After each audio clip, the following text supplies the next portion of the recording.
my best, because I am alive. The new microphone is here, I have it all hooked up. There are a few issues still, but I think that'll be resolved when the microphone gets its own cord. Because I'll explain everything, I just gotta set everything up and then try and see if I can get a little closer so it sounds better. There may be ambiance with this. I don't really know what else to do. I put the pop filter that I got from the other microphone that I got to make it better. But I don't know. So, 1 second. I gotta get the stream. Mainly just so I know the timing, because I'm gonna bring an issue about why this would need its own cord. Just a second. But I don't even know why I'm bothering the stream. Forced to habit, I guess. Gotta get that system going.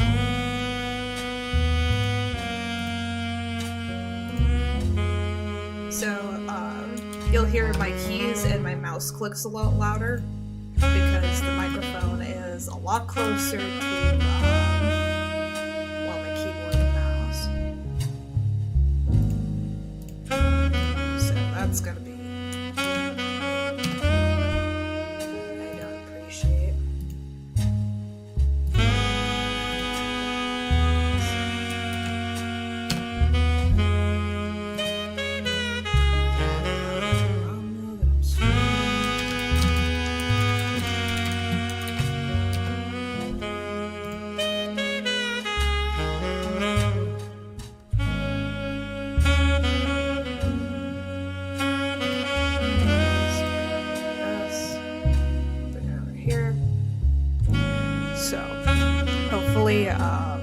Me being closer to my mic makes this sound better. So the issue is that when I use my headphone charger to plug my microphone in so that way it can be used, because we only have any USB cords that we have found quite yet for this, but every time that we plug in the headphone charger into the microphone, my headphones don't hear anything, which is really weird. And the only way that I even know that like the microphone sounds off is because I had to get another pair of headphones. We already had it. It was a pair of headphones that I got my fiance. And the reason why I got that is because this microphone has a little input to plug in your headphones, but it doesn't help you hear anything. It just helps you hear what the mic sounds.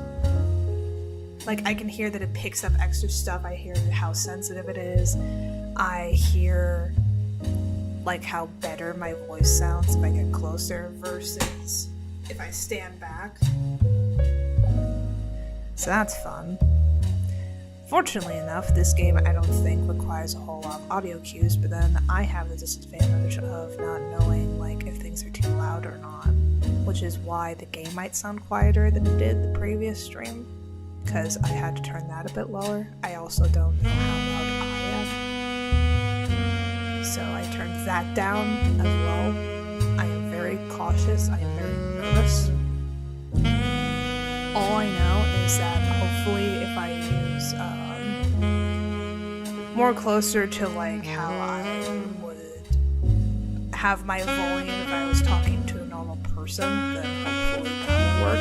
Even then, I feel like I'm being way too quiet because I have no good range of like how loud I'm being, which is very unfortunate for me. All I know is that my keyboard and mouse will sound louder until like I can figure stuff out. Hopefully it does sound better. Hopefully it sounds a lot more high quality, because that was kind of the intention. I wanted to try and be a bit more high quality so that way I can give overall better quality to you guys, my chat. especially since it's been a little over a year now since I started my channel. I figured some progress in a good direction would show progress, you know? It would show that I'm growing as a small YouTuber. Maybe it'll go into like this weird direction where it's like something akin to ASMR, but knowing how loud and obnoxious I tend to be, I sincerely doubt it. But I honestly don't know. We'll go ahead and continue. My ears are acting funky because of this, because I'm listening to myself on the microphone. But let's see. I gotta remember where we left off last time. So we had gotten Gwyneth, Elias, we got his extra picture.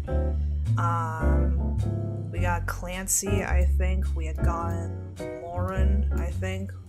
We learned a bit more about Clark. I think there was like extra stuff about like who he was with, but I don't remember. We got Gwen Roottrees correct. I'm still trying to figure out this nonsense over here. I think I got the names of like all of these people: Angelica, Zachariah, Gwendolyn, Ernest,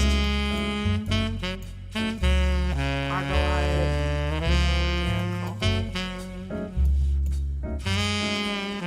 Yeah, again, I really hope that like OBS is being good and you guys can still hear like the music and stuff in the game, because I can't. I think this was like at a point where like I need a lot of hints, because like I feel like it's another situation where I have the right mindset, I just keep going in the incorrect direction, or like I go over the same direction that I've been going in, but like because of how my memory is, I didn't remember that I went down that direction before until it's too late. Hold on, I'm trying to adjust so I'm cozy. Sorry about that. So let's bring out the duck. It looks like Jim used to be in a different band when he was younger. Let's investigate. Yeah, it was like J&D and something. I forgot.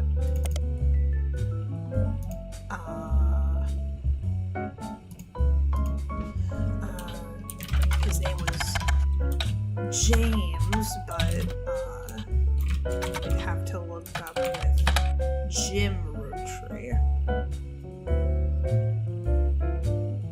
Review and interview. A reluctant hitmaker. Spider search? No.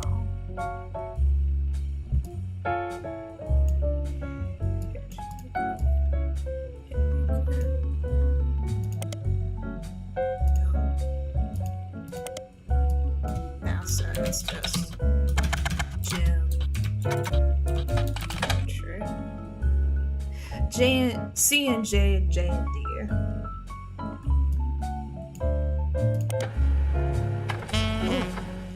A band called C and J plus J and D released one single called These Times. Someone with the username XXX Diehard Dazzler XXX scanned the cover and noted that it cost him over $200 at auction. Apparently, this was Jim Roottrees and Diamond the Rule's first song together. He also mentions that it was performed with Jim's cousin and Diamond's sister, and that it was only somewhat similar to Jim and Diamond's works, like later works. He couldn't find anything else about XXX Diehard Dazzler, XXX, the band, or the single, so all that's left to do is add the scan to your evidence. After a blazing fast 15-minute download, the track is also available. Oh, you can actually play these. Well, that's kind of pointless at the moment now, because I can't listen to the game. That would have been lovely to know when I could hear things.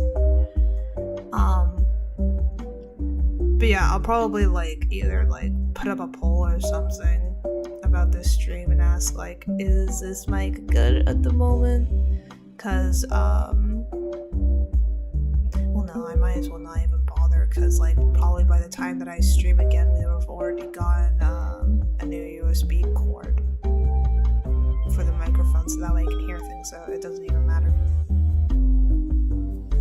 These Times is an old single in the folk group C and J and D. Oh, I can get the pictures. Yes. I was a little worried because like the faces were obscured. You have a scan of the album as well as the recording of the title track thanks to a collector of Jim and Roottrees memorabilia.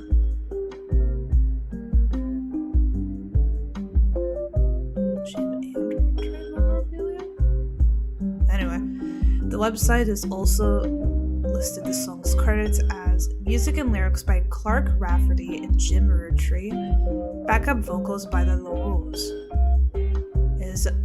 On it is a sticker that says folk style songwriting catchy MMM magazine. The lyrics of the song contain no clues. Are you sure?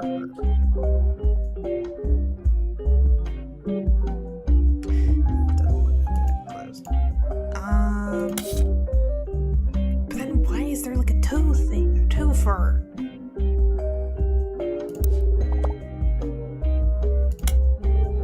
With all the information you have to find online, it should be easy to fill in the Roottrees sisters' parents. Okay, but I don't have a picture of Brent. Wait, no, hold on. Okay, so I have her. I have a picture of him. But, like, I've been trying to figure out if he's, like, the 5th president or the 4th.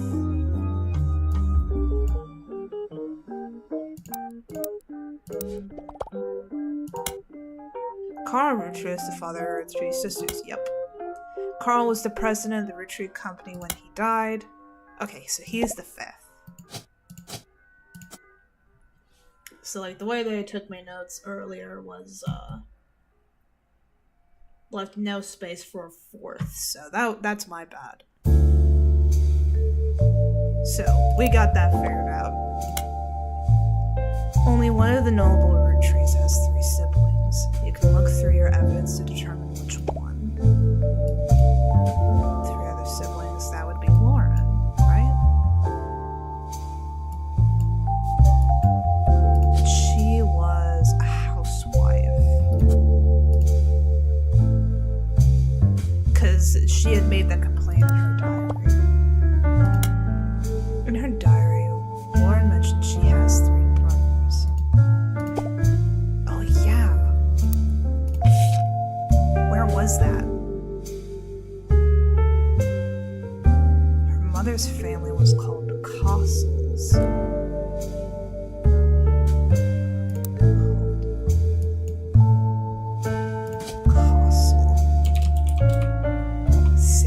Castle, haha, and Edward Clancy was a lawyer, I believe, if I remember correctly. Head lawyer. Wait, do I have to, like, say head lawyer, or is it just lawyer? No, it's just lawyer. Probably should have put that in sooner, but oh well. So she had brothers. Who the hell?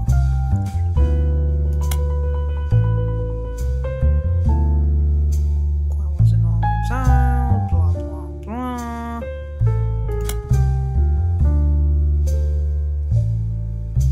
Granddad was furious with his son president. Architects, preachers, lawyers, candy. Oh yeah, I should like preachers, right? Preachers. Oh.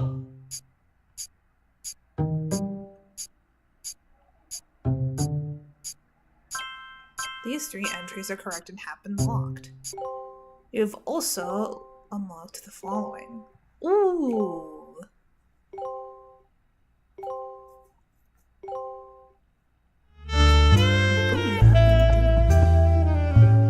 shit. You're on a roll. I'll try to keep that momentum I'll try going. to keep that. Carl's momentum office was going. a mess, thanks to some burst Carl's pipes. office was a mess thanks to some burst pipes. But I unearthed a Ooh. photo from a 1970s But I unearthed Roottrees a photo reunion. from the 1970s. I also found some retreat. important-looking I also papers. found some important-looking papers. Ooh, You've traced 9 I blood did relatives so far. love this. I'll have more to share. You've traced after you 9 find blood 9 relatives so far. I'll have more to share after you find 9 more. Let me look at this new evidence. Aww. They look cute. Vote for Stephanie Jones for City Council. Better for Butler County. So she's Stephanie Jones, I betcha.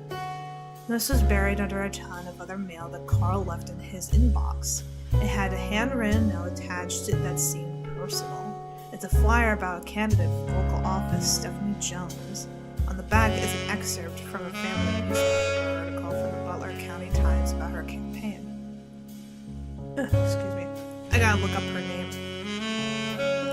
Stephanie may have grown up in an unconventional family to say the least, but in her words, it was still full of love. And now, 22 years later, with a baby of her own due around Christmas, her message for voters is simply, love is our future. The handwritten note says, Carl, I know we don't see eye to eye when it comes to the candy company, but if you could talk to your girls about putting out a statement supporting Stephanie, she could use the publicity your daughters bring. Don't let her conflict spread to the next generation of CM. So he's CM, whatever the hell he is. But, let's look up Stephanie Jones.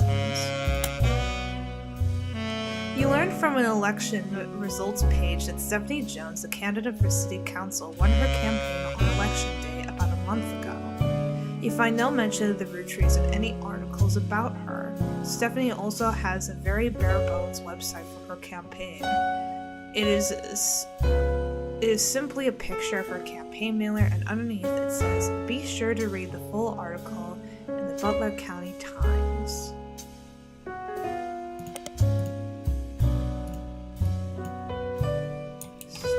Whoops. Stephanie Jones. The most recent mention of Stephanie Jones is a small report detailing the election results from last month's election. Stephanie apparently won her election. Good for her. You'll also find the full version of the newspaper clipping on the back of the campaign mailer. Most of it is unimportant. You do find the following. Stephanie Jones born Stephanie Landon until her marriage to local business owner Brian Jones. Gotta look for him. So who was...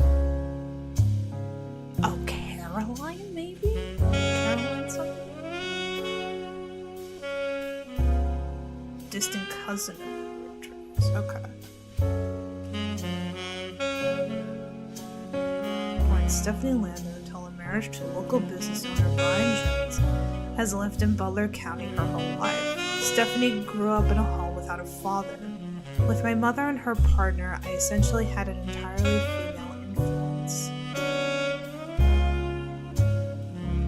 Though she is a distant cousin of the Roottrees, her mother Caroline, a local artist who has appeared on the front page of the Butler County Times in the past, has often come out opposed to the corporation's policies regarding deforestation of indigenous trees to expand their maple farms. Unlike my mother, I am not a fighter. I want to bring love to the world. So it would be Caroline Landon. I'm gonna have to write these down, so there we go. So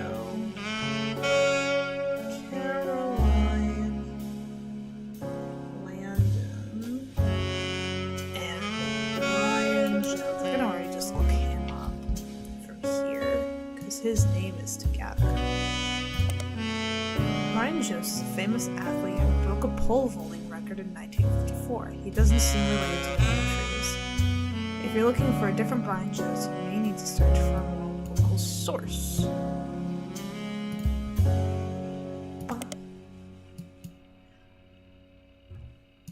Brian Jones. Whoops. Ah. Brian Jones. There are many advertisements over the years, as well as a small article from 1995 about Jones Graphic and Print. Ooh. The article is a piece about Brian Jones taking over his father's print company after 20 years. Brian seems to not have let it go to waste as a marketing opportunity during an interview portion. I've been in and out of that shop my whole life. My father taught me everything there is to know when it comes to getting the job done right and getting it done quick. We've been a printing staple of Butler County for years, and even the Butler County Times uses us for their coupon pages a few times a year. Thanks, by the way. But still, whether you're a new client or one of our regulars, nothing will change. Come on down for the best prices on bulk printing anywhere in the state of Pennsylvania, or search us online. I designed the website myself. Jones Graphic and Print. Search.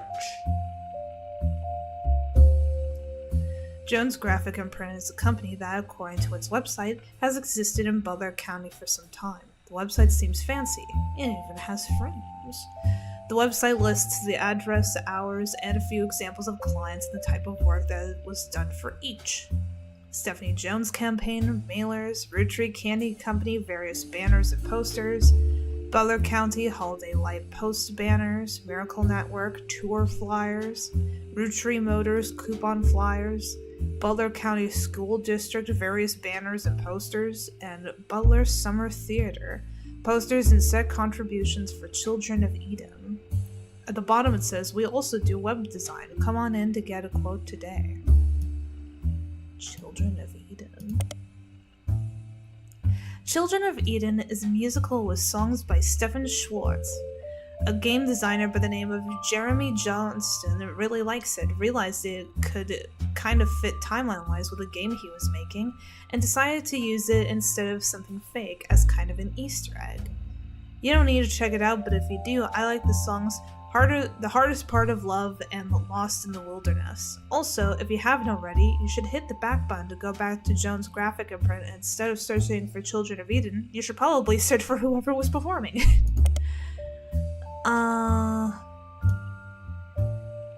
Theater.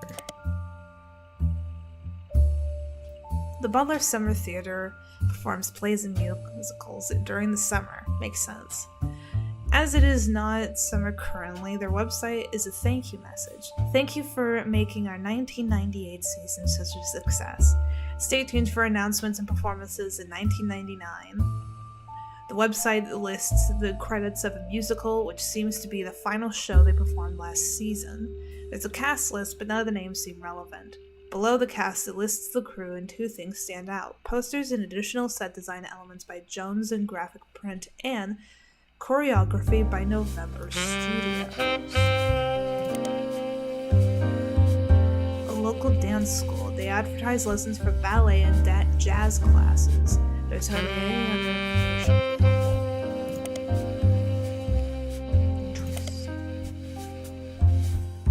Not sure why I was pointed to look into that.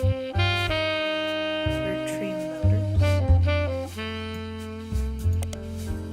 You find a hit for Roottrees Motors on the Jones Graphic and Print website, which you've already seen. You don't find any trace of them on the internet. As a local business, they may be featured other places.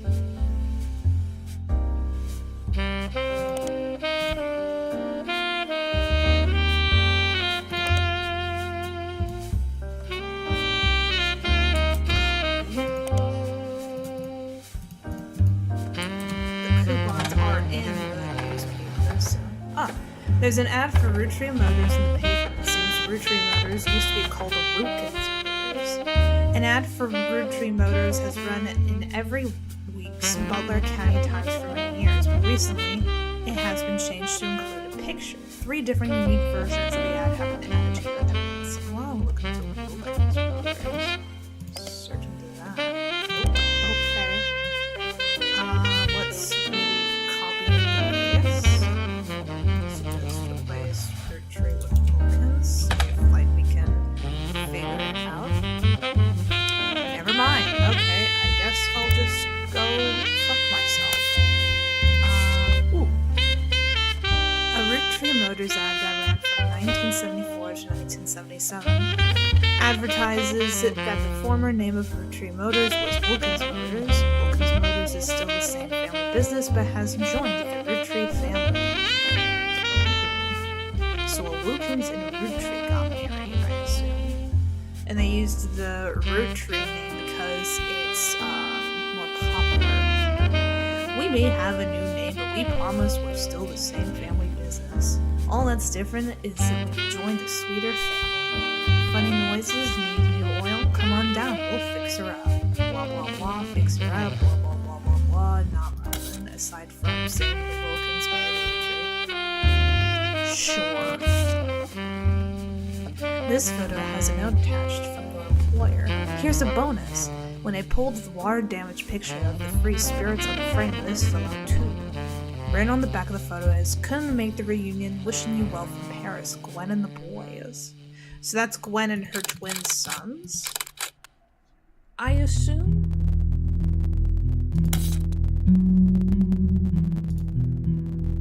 Does it still have a... Oh. There was more. I didn't know that. Roottrees Motors ad that ran from 1977 to 1995. Roottrees Motors are the local family mechanic.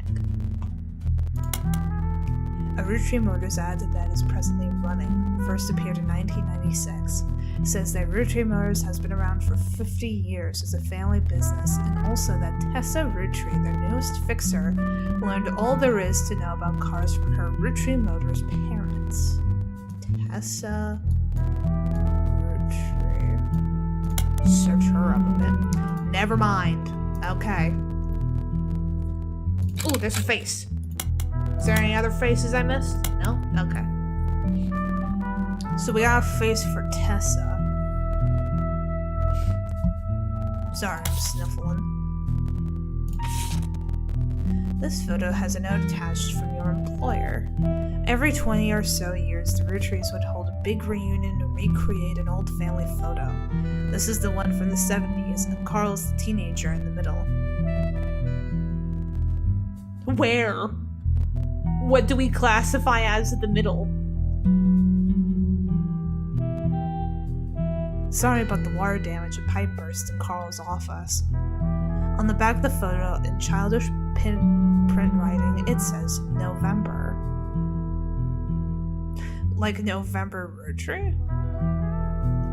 There is also a large number of cursive signatures. They include Bonnie, next President Guy Hudson, Ernie Jr., Caroline, Gwyneth M., Gwendolyn, Miracle Jr., Jim Roottrees, Clark, Carl, and Eli M.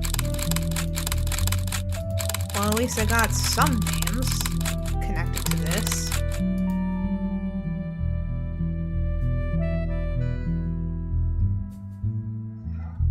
So, we'll look at that later. Ooh.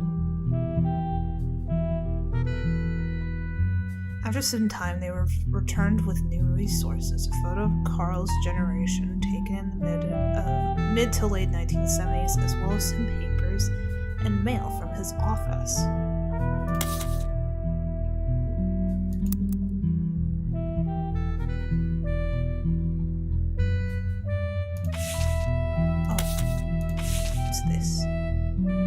This photo was tucked inside an envelope with a letter beneath a candle in the corner of his office. The letter says, "To Carl and Brenda, I'm sorry that you are unable to attend the funeral. It's traditional to have it as soon as possible, and Ernie, more than anyone else on Earth, knew how busy your job can be." Excuse me. I've enclosed a Shiva candle, identical to ours, if you'd like to pay your respects, though it's not expected for those outside of the faith to do so. Ernie was a man full of love, not only for his family, but for his family's legacy. He had an immense amount of pride for the work you three did together, as well as how Carl has carried on for him after taking over. As for myself, it is impossible to express my gratitude enough for rescuing us from the panic and burden of endless bills. Though we caught it too late for him to get to the donor list, the company took care of us beyond our wildest expectations. It went unsaid at the time, but Ernie and I knew it would have been Carl that convinced the trust, and that it was no coincidence that it happened shortly after your visit, Brenda. Up until the end, Ernie and I had to stay strong, especially for Nicole's sake. We could never have done that without the two of you fighting for us. Much love, Debbie. So this is Debbie and Nicole. Give me a hint. Life between wars. So it is this one. So where are the ones? Brothers.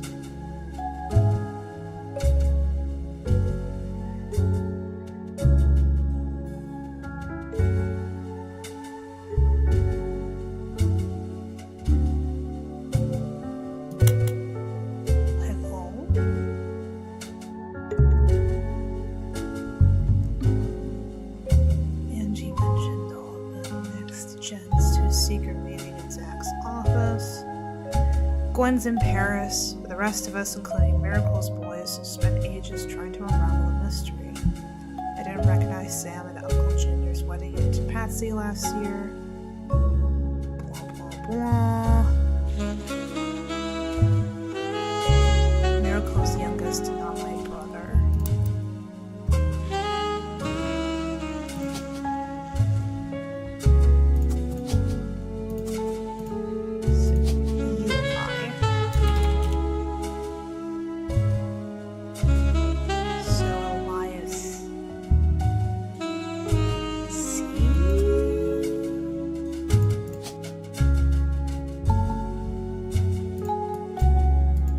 Would be Miracle the Third.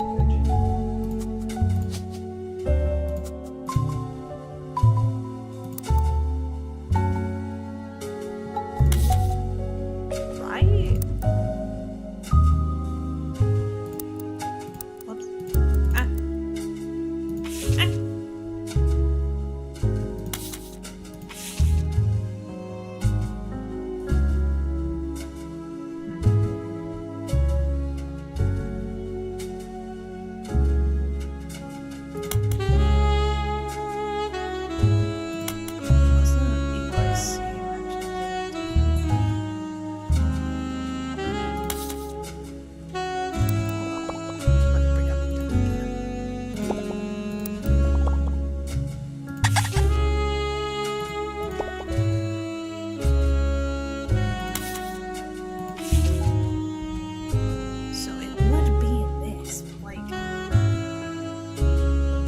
Angie's older than Zach, and I'm the next oldest of us all.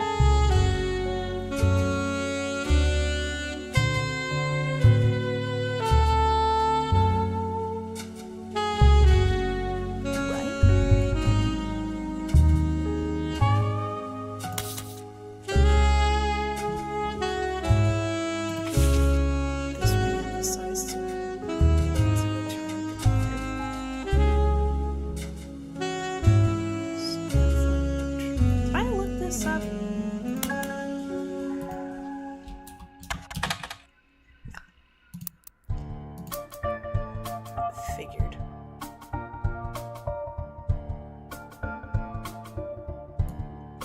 Patricia Christensen Steel was a steel company in Butler County. On a World War II history page, you find that it contributed to the war effort by creating parts for vehicles, but after that went out of business. Christensen Steel and Patricia Christensen both are mentioned in a book review for Steamy Correspondence by Tina Angelina.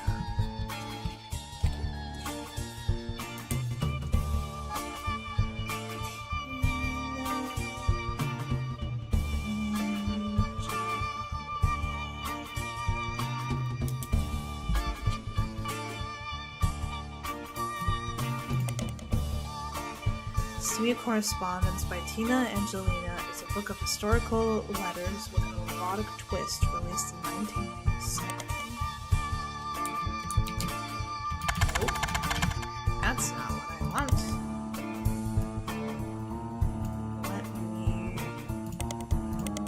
copy and paste.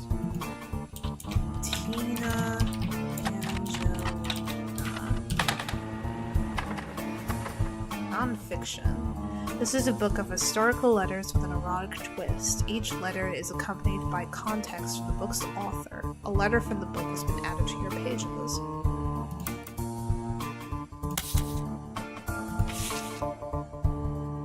Dear Christ.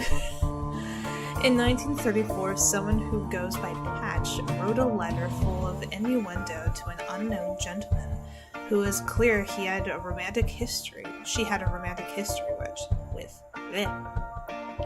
Patch is thought by the book's author to have been Patricia Christensen, a daughter of the owner of Christensen Steel. Her nickname was Pat, and CH were the first two letters of her last name. And Patricia Christensen was known to appreciate wordplay like this. Patricia, who had been in her mid-20s when the letter was written, was married to an older man of no notable status. This letter was most definitely not to him. There are also few passages after the steamy bits that mentioned a daughter, leading Tina Angelina to theorize that this letter was written to the father of a child she had hid from society in some way. The letter ends on a mention of a twisted twin that seems to evoke imagery from classic literature. If not for her story, yours and mine would be the most tragic tale ever told. How awful is it that such beauty was ripped from its rightful fate, and worse, sent to live in possession of your brother's twisted twin. Left an outcast, forced to a life of labor under a wicked relative. It's like something from the start of a children's fable. She deserves not the life he has been sentenced to. I can't stand to be part from you both. Hi, Ma. Someday I shall return to you, and I pray that he has not corrupted her to know his sins. I swear that on that joyous day, with all the strength I can muster, I will fight for our child's freedom. Let us pray her fable has a happy ending. Tina has no theory for what the more cryptic parts of that mean.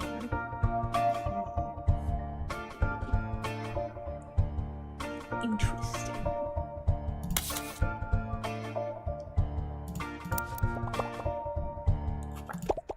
Trying to figure out the brothers of Lauren.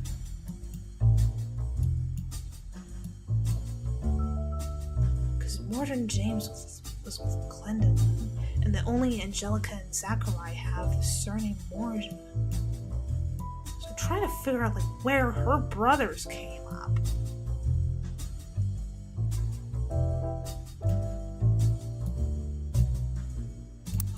Who are the stars? Jim Roottrees and Lauren Roottrees. So this has to be Jim. But his real name is James.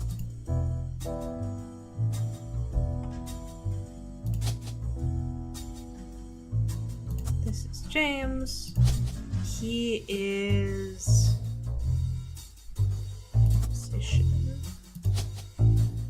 with Diamond Leroy.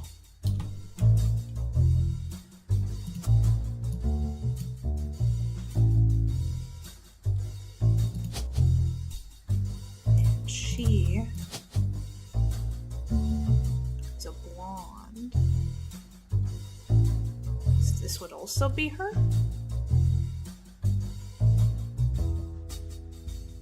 Right?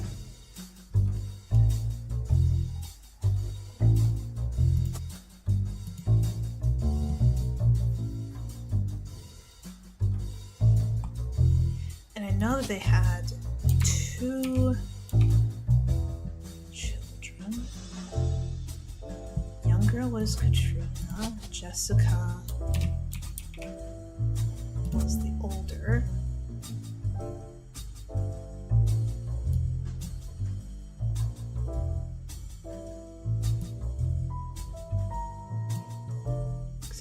That's that. Because this is Jim.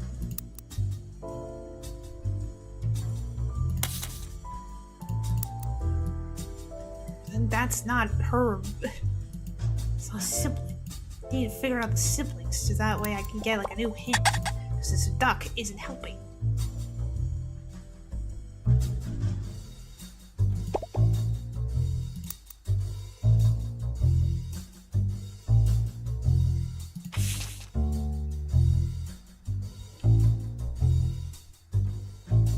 Blah blah blah.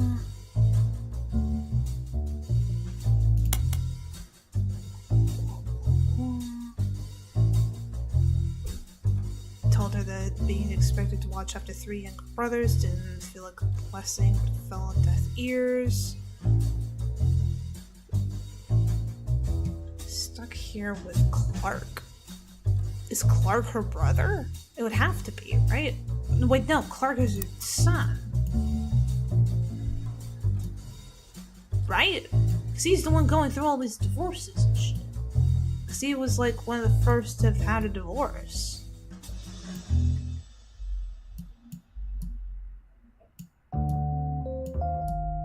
Right?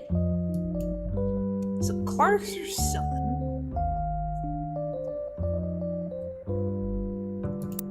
She's stuck to look after her son. God, like this audio is like messing with my ears because I don't have the ability to I can't hear oh wait, do I have like the wrong picture as her main one?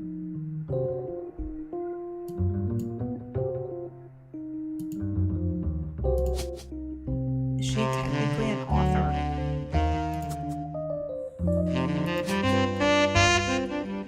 She's also a housewife. She's also an author. What? Give me more! Please!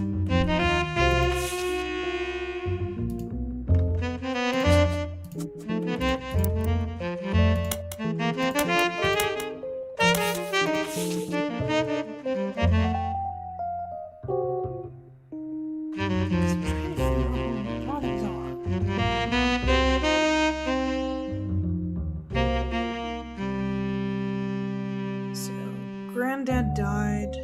Zach ended up being the next president. So no, Zach is the second president.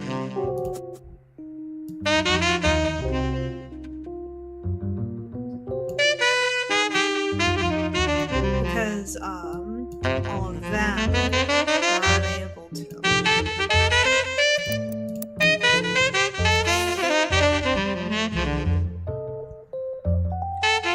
Angie's older than Zach, and I'm the next oldest of us. Oh, because Angie and Zach were siblings. They're their own pair of siblings, because they're like over in the wardrooms. And she's the eldest of her brothers, so that was supposed to be that hint. Who are your brothers?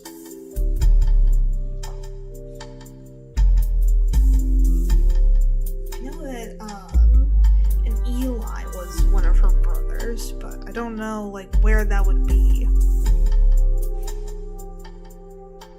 After all, Granny had sisters, and Granddad had a brother or two.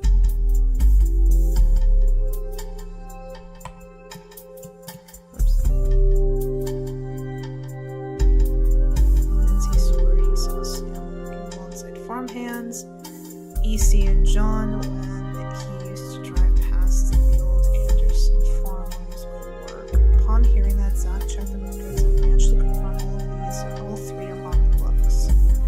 Eli, Miracle's youngest, not my brother. Even... yeah, because she had to clarify that this Eli was not her brother. So one of the Elis is her brother. Then how do I figure out which Eli is her brother?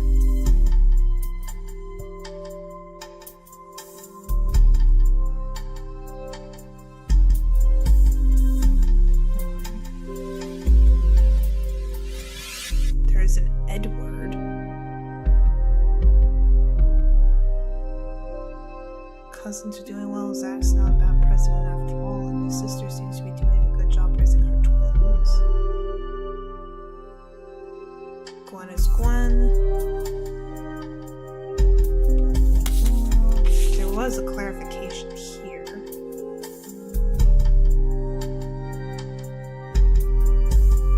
Sam was the illegitimate daughter of Elias Jr. and Patricia Christensen.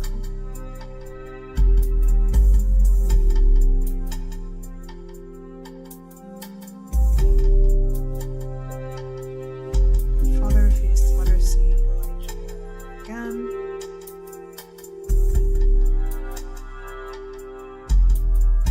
Her baby Samantha was sent to Roottrees.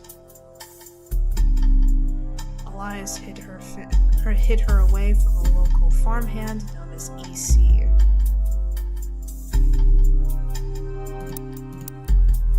Okay, so Elias C would be EC.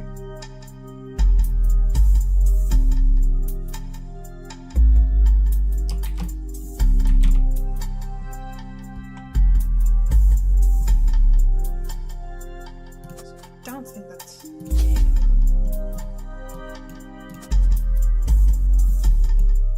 But there is an Eli. Oh, Elias Miracle?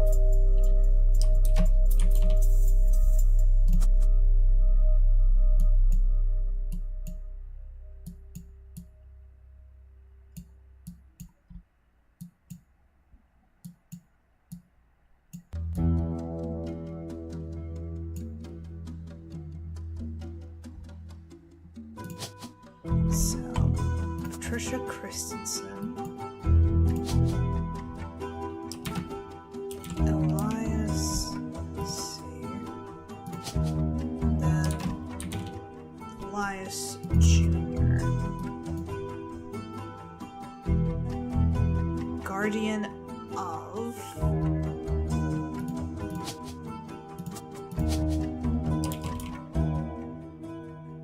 Samantha Roottrees. So we got that covered. Ish. But then we still don't know her siblings. So there's another Elias.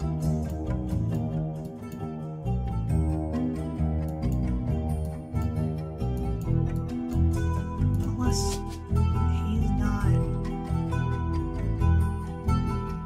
No, because it's just EC. Then Elias C, like, who are you? Give me another hint, please. I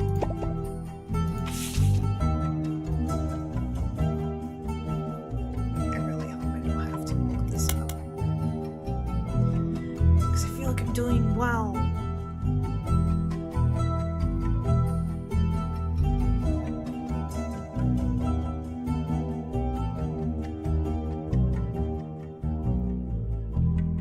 Got married in their 50s.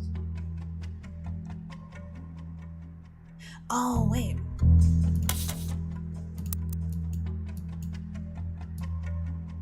Where is it?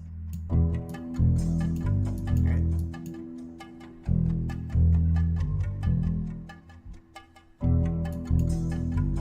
Wouldn't they have had a kid?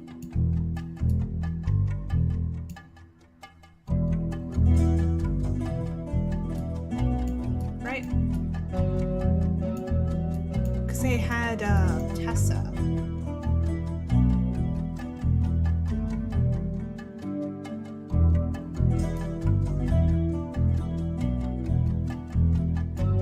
Right?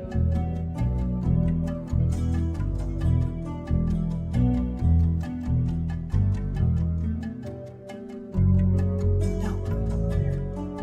Then Samantha was adopted. What?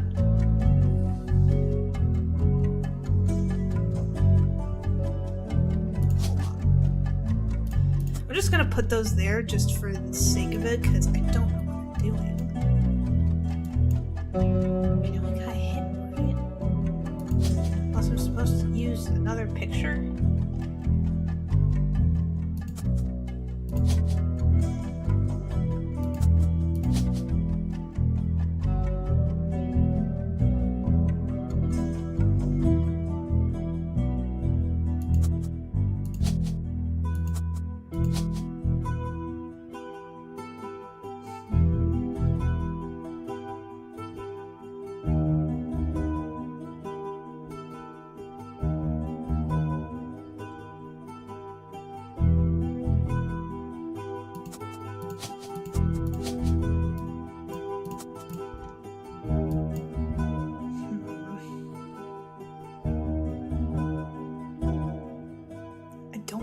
this up. I'm genuinely stuck, and the hints are not helping me with the brothers.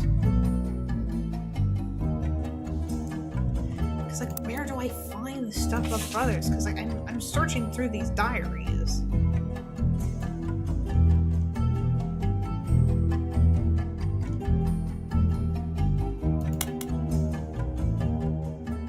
Plus, I needed to, like, look further into this one.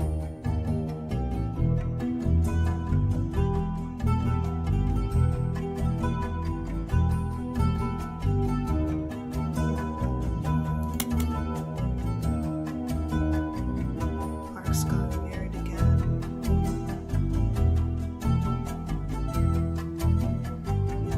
He was the first to be married. That's right. That fell through for us.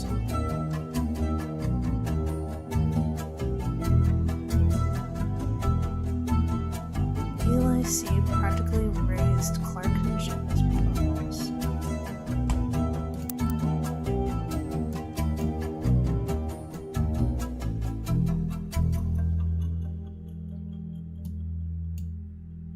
So where is he?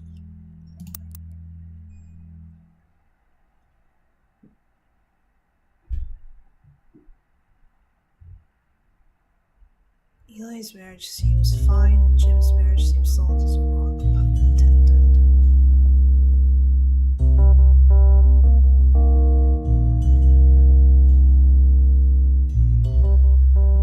Hold on.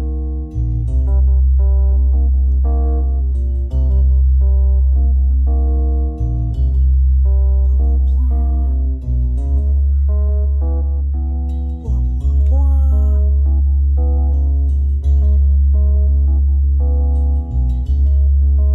I suspect that he's marrying Jane to keep her from running out of the band.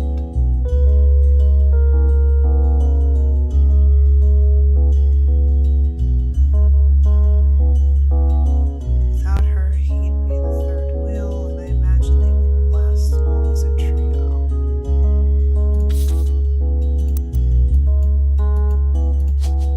So, Danielle was the first, and then Jane Laurel.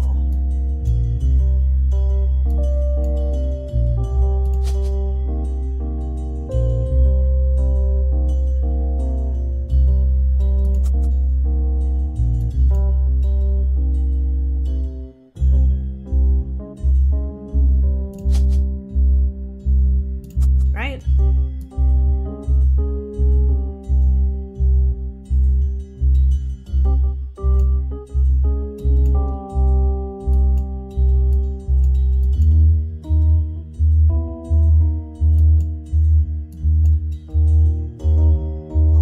Wait, I'm getting confused. I don't understand.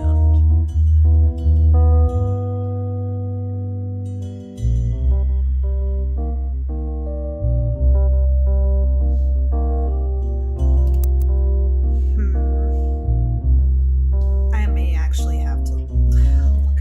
I don't want to. I don't want to, but I don't want to get too stuck on this because I want to progress. Duck isn't helping me. I'm not figuring out who the brothers are. I keep figuring out aspects for other parts of the family except for the brothers. It's annoying. So rude. I'm only going to look up for her brothers. Because that's all I want. All I want is to know who her brothers are.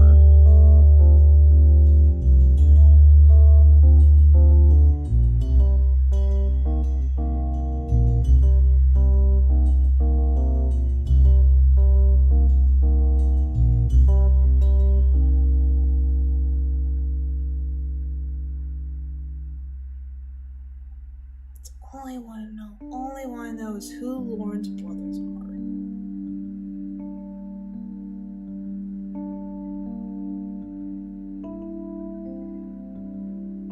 I don't want a complete walkthrough. Lauren Roottrees' brothers. That's all I want.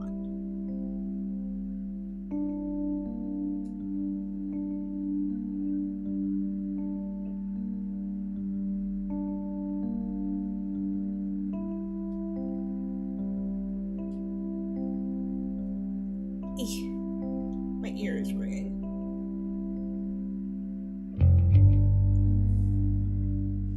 I just want to know who Lauren's brothers are. That's all I want.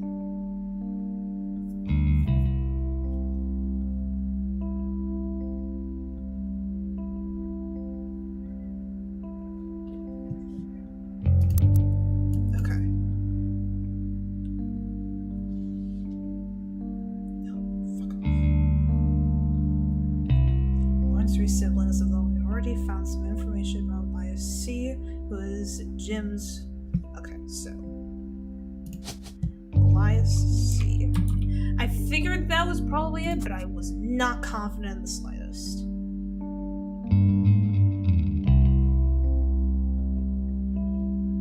Clark's first child and his spouse have some alternative portraits. Rayna's alternative portrait. Rose alternative portrait. Spouses of Lauren's siblings and Lauren's youngest sibling's child. We know Elias C. Roottrees is James's father and that he works in advertising, but we haven't locked him in yet.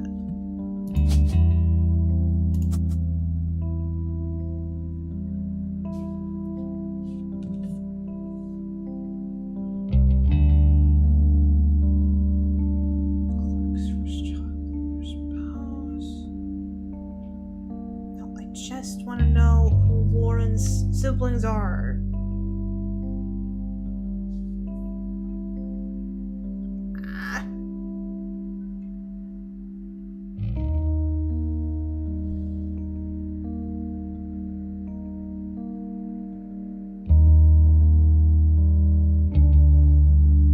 Oh yeah, Candy and Wolf. I forgot about those two. Because those two are the children of Diamond and James. Jessica and Katrina are the ones of Clark, because they both married LaRue girls. So Candy, Roottree, and Wolf Roottree.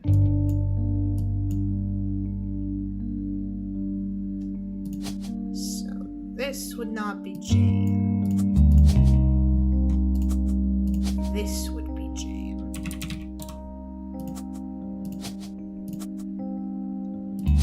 With Katrina as the younger and Jessica as the older. So that makes sense. With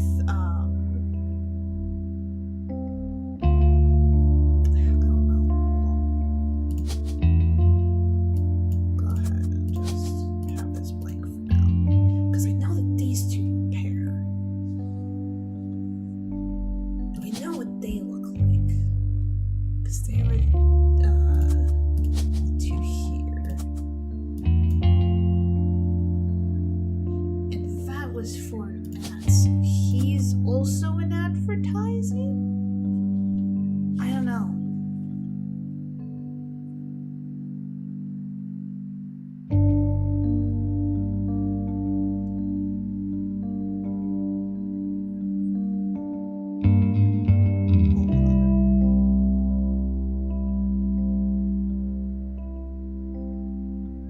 He's Clark's first child. Really? Oh, yeah. So yeah, it's actually a good thing that, like, the only name that starts with Lou. Yeah, because the nickname for the fiance was Lulu. This girl. So, this got settled. No idea who that would be.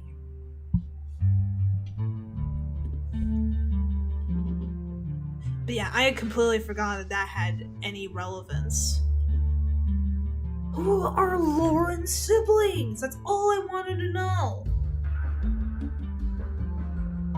Like, I look up for Lauren's siblings, and then I still get information for other people. What is going on?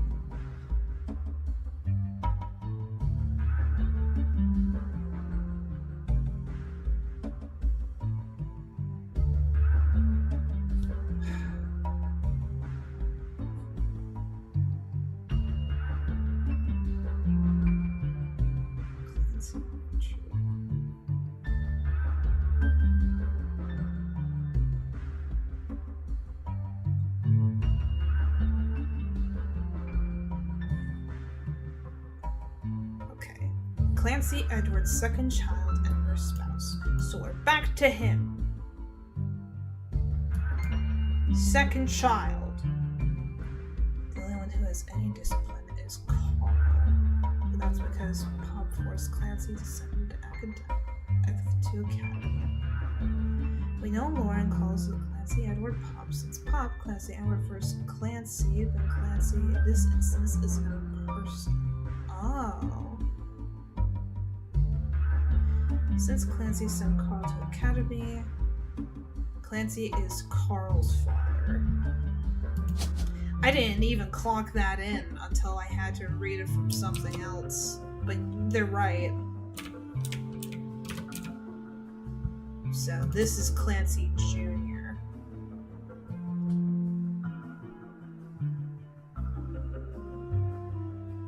Looking up Team Blast on Spy Search adds Team Blast. Yeah, we already figured that out.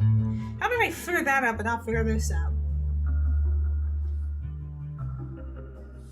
One important thing I learned from an early age is that dreams are not outside of our grasp. My grandpa was a college professor.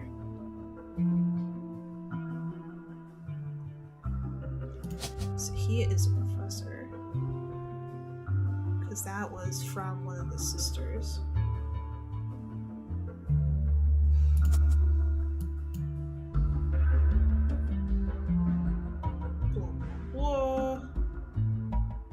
His older sister even wrote Grandma Laura.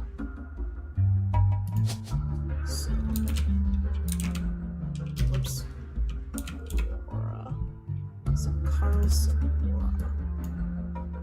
So, we got the names and all of that there. Good. And then we know Elias is the father of James, so all we gotta do is figure out the youngest. No, I went all the way back. Fuck. Youngest child and her spouse. Okay.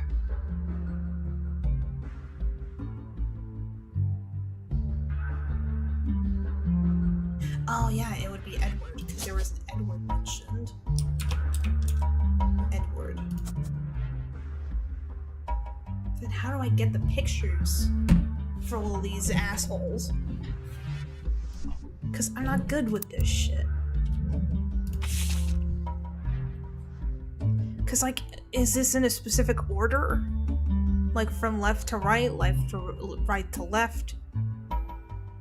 I know November Roottrees does nothing.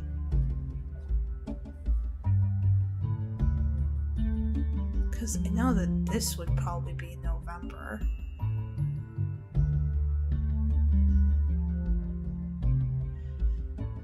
Including Bonnie, next President Guy Hudson, Ernie Jr., Caroline, Gwyneth M., Gwendolyn, Miracle Jr., Jim Roottrees, Clark Carl, and Eli M. Yeah, it's in no particular order. How the fuck am I gonna... Let's look up Guy Hudson. Fancy Flavors was an addition to the 5-piece product line for less than a year in 1979. It was Guy Hudson's first and historically most cited move as president of Roottrees. In an attempt to cater more towards what he thought the average person wanted, Guy looked at his own wealth, which was often a source of envy for others, and decided to tap into the idea that if they added fancy flavors to 5 pieces, anyone could live like the wealthy. This philosophy led to a flavor in 5 pieces that was meant to mimic caviar. Ugh. 5 pieces sold less that year than it had any other year, except in some foreign markets. It was very quickly announced that caviar was meant to be a limited flavor and would go back to normal as soon as possible. I wonder why.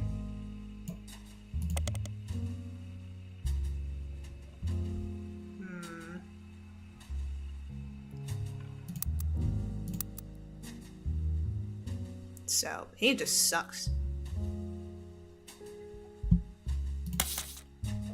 Because, like, what do I do? I'm not good with, like, family photo stuff. With, like, figuring out who's who. Because I know that's Gwen. That has to be Gwen. It looks like Gwen. See?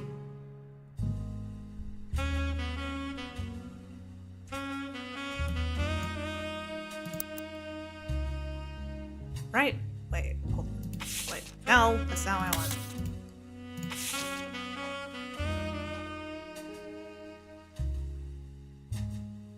Okay.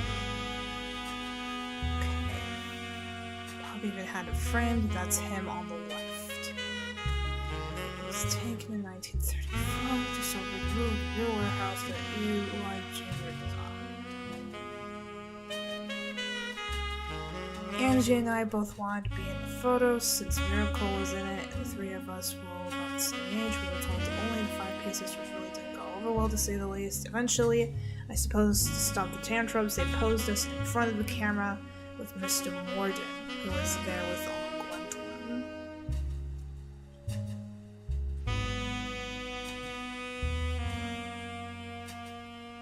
I found out years later that they never even took a second photo. So this would be Mr. Morden. And this would be Gwendolyn?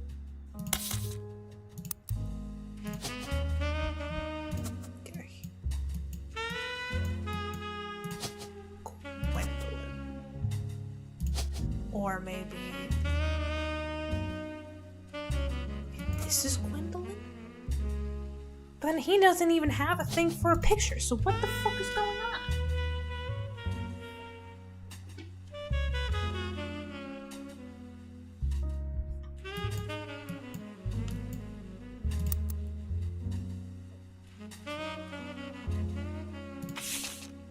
Like, I don't want the answers to be, like, spoon-fed to me, but, like, this is ridiculous.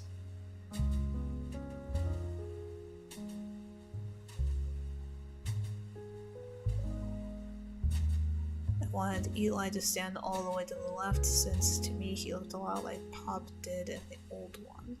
So this would be Eli, like her brother Eli?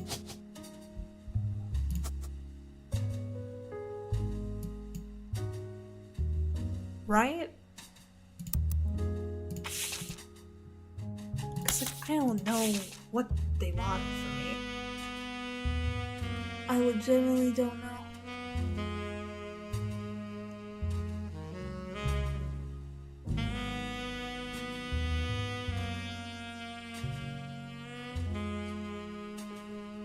They insisted the 4 of us stand together, so we were clumped up. Oh, wait. So she wanted him to be on the left, but that didn't happen, so this is not Eli. But they're all clumped together, like so. So, get this out of here.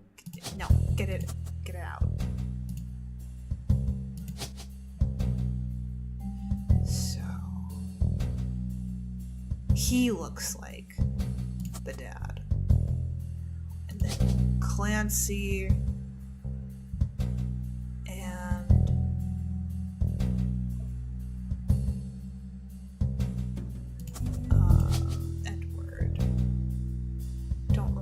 if there was like anything specific. Hi Lainey. I'm struggling with this because I feel like I'm on the right track, but I'm not getting anywhere. Like, am I supposed to use this? Am I supposed to use this? Because those are the same. This is the mother that's here. So yeah, it would be her. But this is what the huh? I don't. It happens. You got this. Yeah, like. Don't know. Cause like.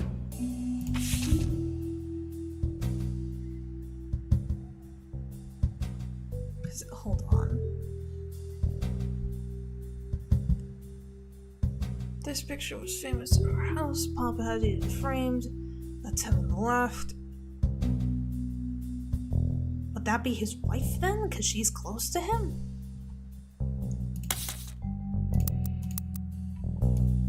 No, because she doesn't have a picture. What is this? What is this bullshit? Bullshit.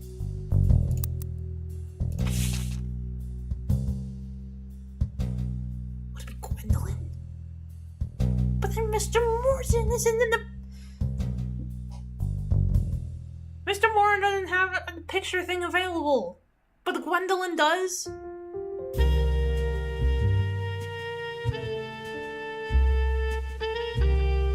can't make heads or tails of this. And who are you? Little eye patch gremlin.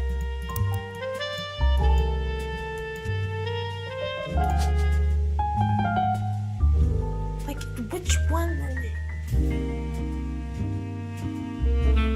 Is it you? Was it you?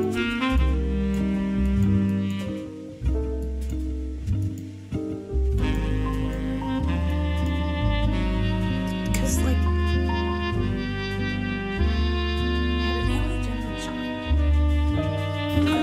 Christensen had like another kid.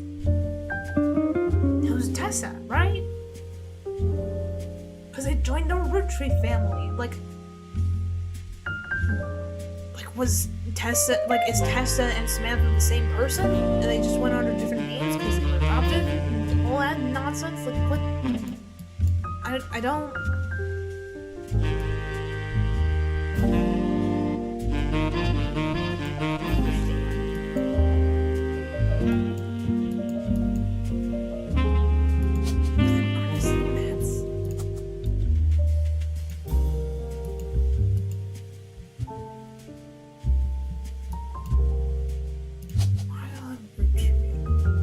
Oh, is this Margaret? Because they're both blonde. Right? What did Margaret do? Let me get her name. Margaret. Where is she? Margaret. Margaret.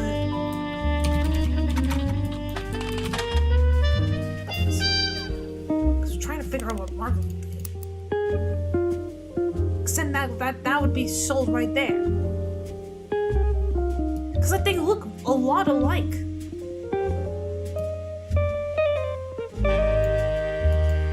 Oh, wait. Wait. Is this Miracle? That would have to be Miracle. Because he's the youngest. Aha!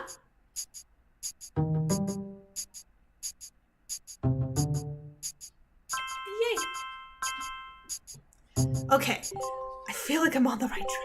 Thank Christ.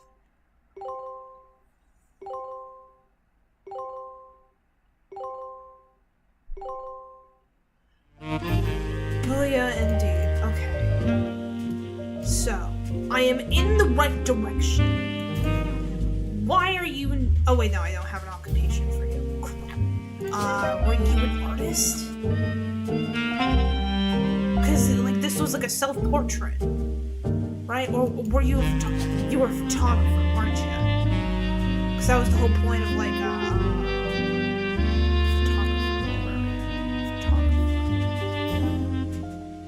No, you would be an artist, right? No, because... Oh, wait, no, he did paintings. Yeah, what am I talking about? Okay, so on the right track. I looks like? I know what wolf looks like. Why didn't I do this sooner? I don't know. She is a musician. And I don't remember what wolf was. Let me see the picture. Listening to his parents' latest music. Is he just unemployed?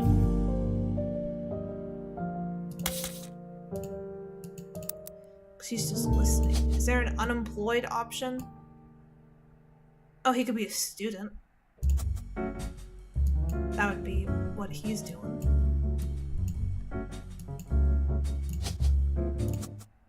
How's that?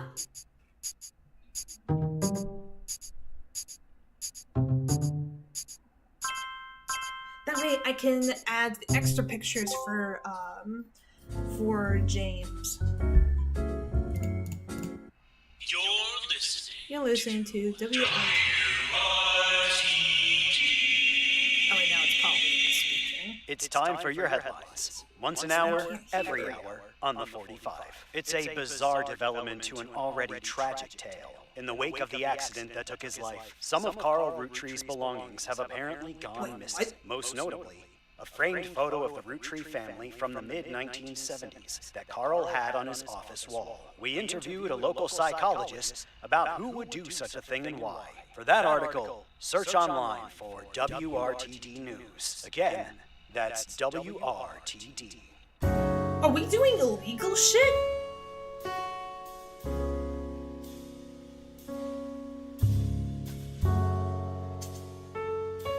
This wouldn't be like anything official. This wouldn't be like the Roottrees lawyer or anything trying to like get things like actually like done. Who are we? Are we committing crimes? Are we committing crimes, Chad? Not long before we were set to return, you heard something odd on WRTD radio. The photo you were given may have been stolen from Carl's office. The newscaster mentioned you could search online for WRTD to find out more. I'm gonna do that. That's the wrong one. WRTD. WRTD News is your local investigative jazz radio station. During their news segments at 45 minutes on the hour, they have been talking about the plane crash. This most recent hour, they also talked about a picture taken from Carl's office after the plane crash and promised an interview online with a psychologist. During the interview, it's revealed that there wasn't a break-in. Instead, someone with a key to the office took the picture after discovering the pipes burst due to the recent storm. This means it was likely someone close to the family who was aware of the photo's history and wanted to save it.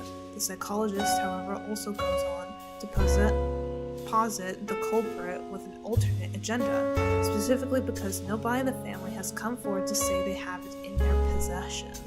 A comment below the article says, "Don't believe their lies. This is just another instance of the Roottrees curse being a real true thing.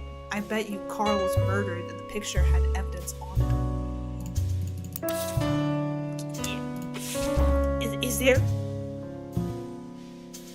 Is there evidence?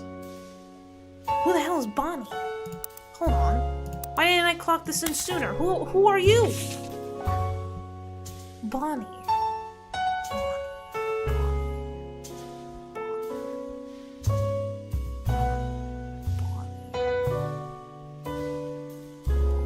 Bonnie Hudson.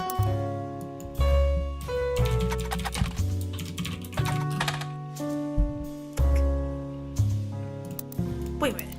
She would be the wife of Guy, right? Yeah, Bonnie and Guy Hudson.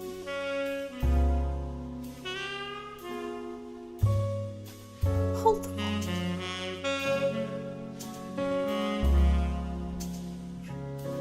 Is her silhouette like almost like the same as like the silhouette of the lady that like keeps talking to us? Are we talking to Bonnie Hudson?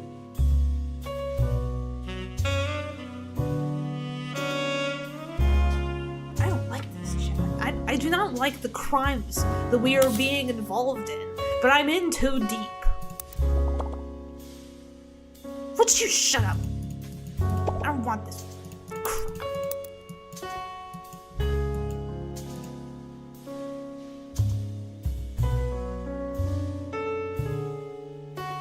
Okay, so we gotta lock this. Gotta lock this. I don't know who the hell he married. But honestly, at the moment, I don't care. I can figure it out later. Or I'll just figure it out right now because it's the next thing I see on the on the walkthrough. Joanne Monroe.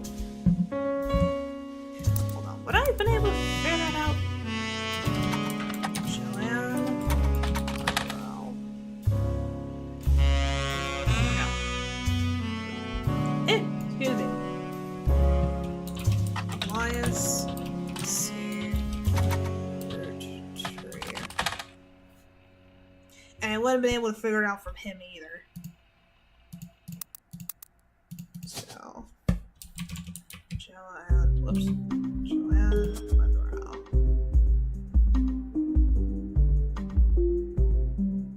So you know that the youngest is Edward. But then what does he look like? Young man next to Lauren with green jacket and blue tie.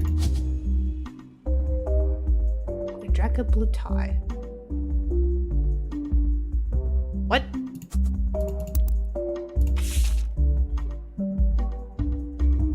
Him? Green jacket, blue tie. Yeah, that would be him. Because he would have glasses.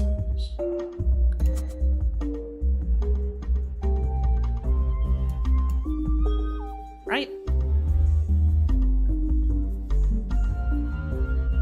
What's your occupation? Who are you?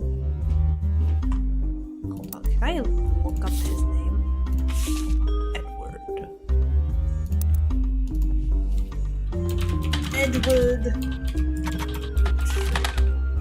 No, I wouldn't. Guess I'll go die.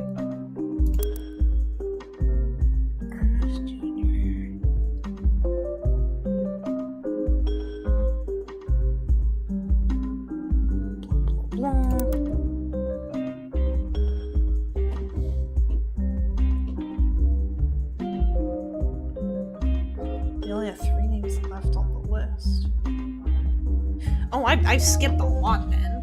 What? So I have 3 on the list? Are you kidding me?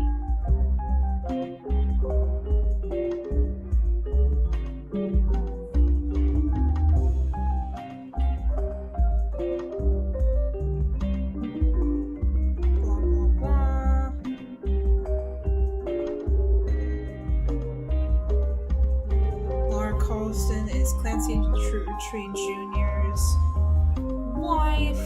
We know this. We've been known.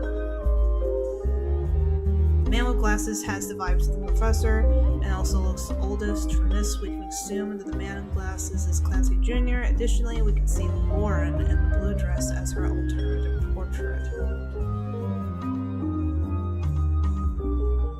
So why am I not getting him?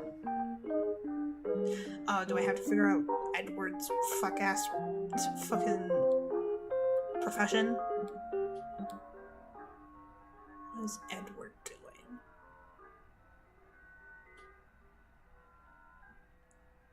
Edward has said to take over his department once he retires. So he's also a lawyer?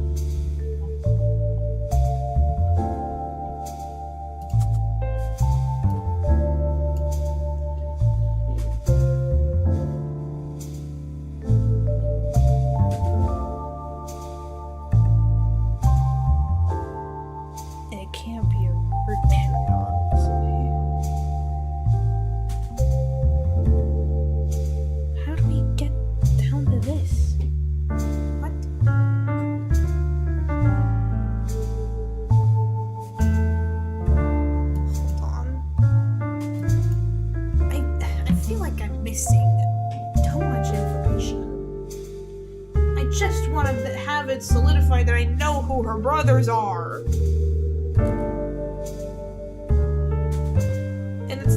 doing anything. Unless they need like a third person to like get it down. But then who do I do?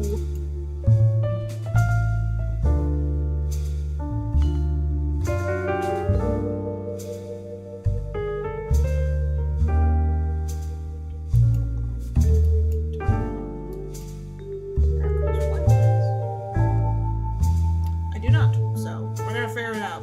Because I don't know.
Elias Jr., who is Samantha's father.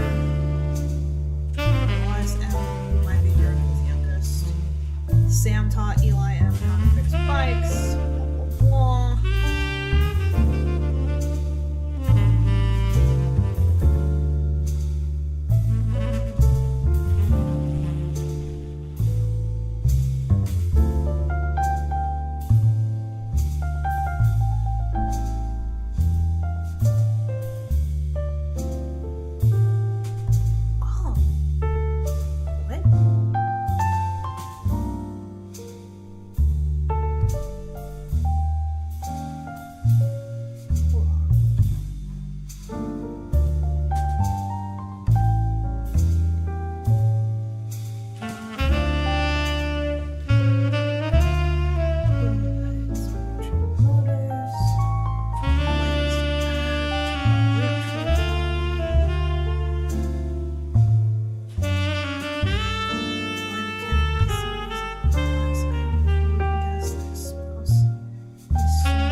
Tessa.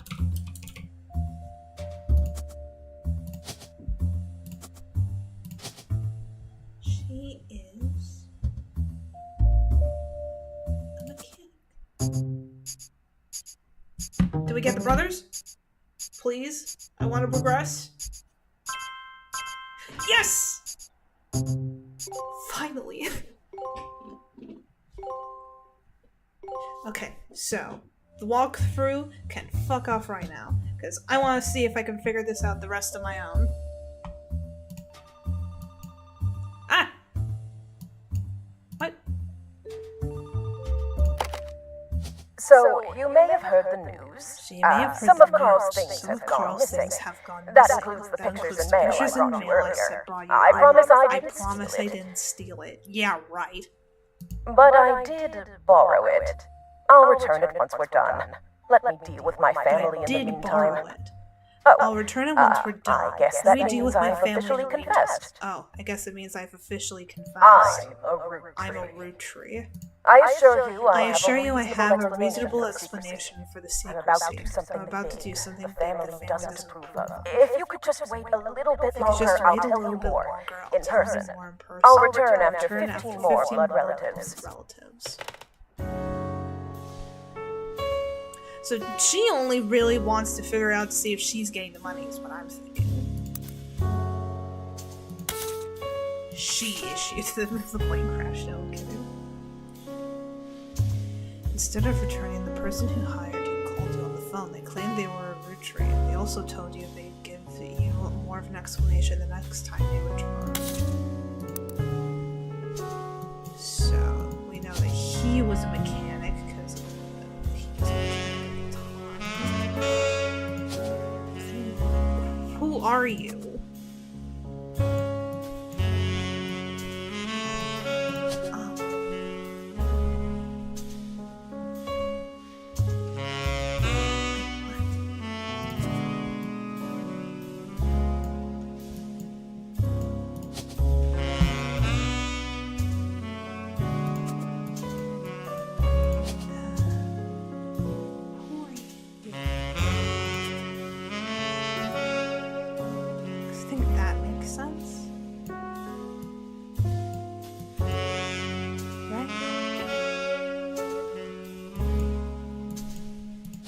Because we now know what her twins look like. Not sure which one is oldest or not, so I'll just put them down. But we do know Ronald and Robert because of the alliteration thing.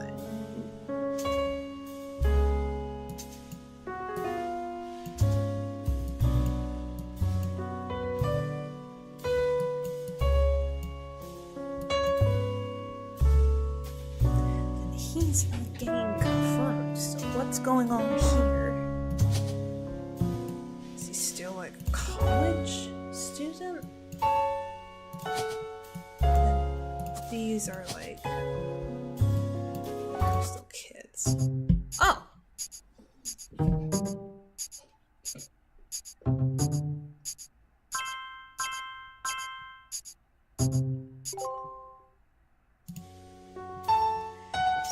Figured that out.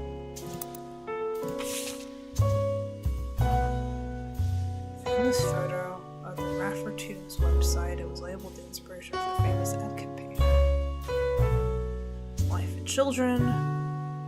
While his wife was trying to get Katrina, his youngest, to calm down for the picture, he had the idea for the Roottrees Super Bowl ad.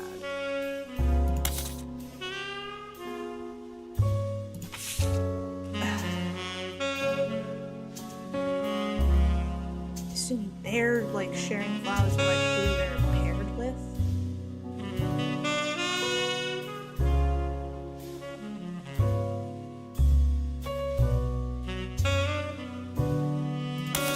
So that makes sense to me.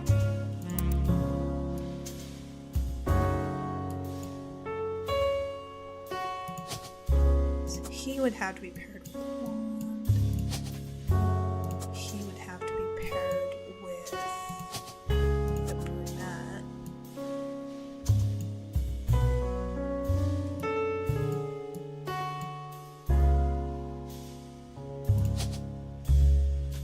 Right?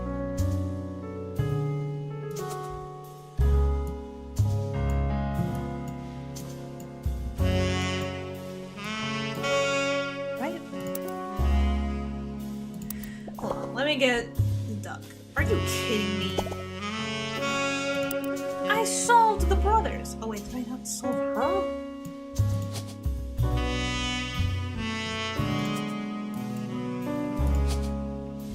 She's an author, dude. Right?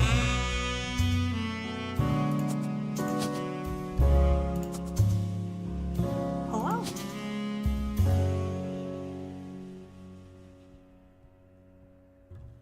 She's an author. She wrote books.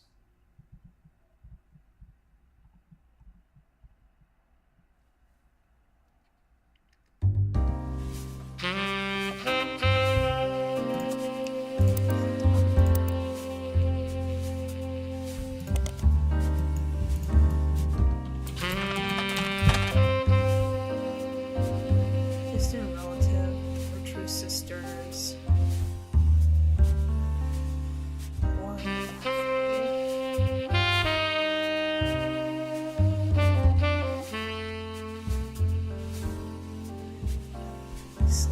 diary entries, blah, blah, blah.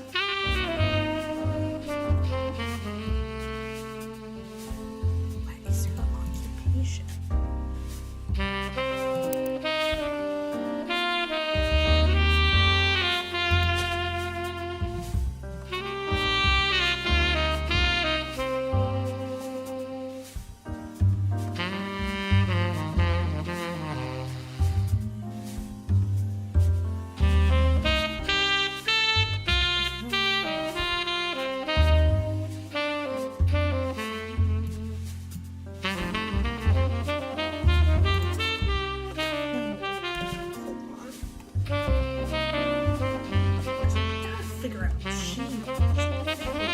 Because she's a gold star.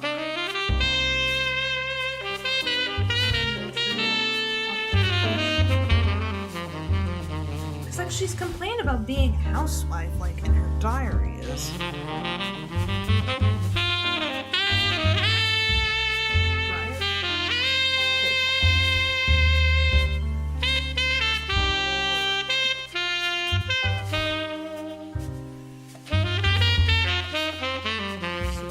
Roottrees.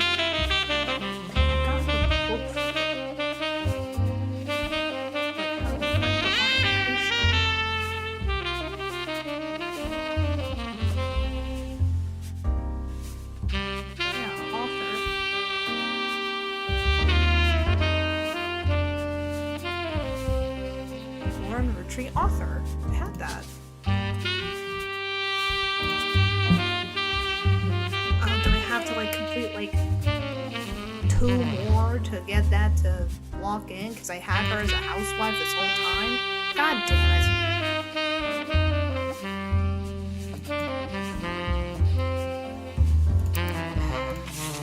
I suck.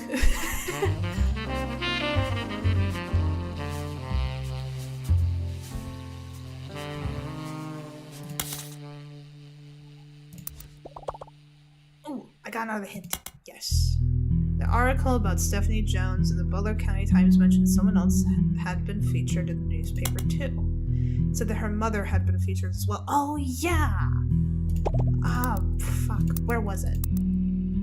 History.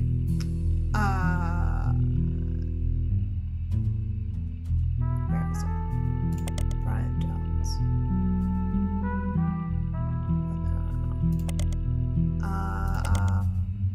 No, it was Stephanie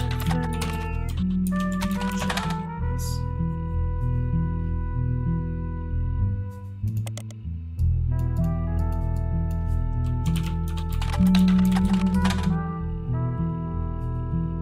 And her mother, Caroline Landon.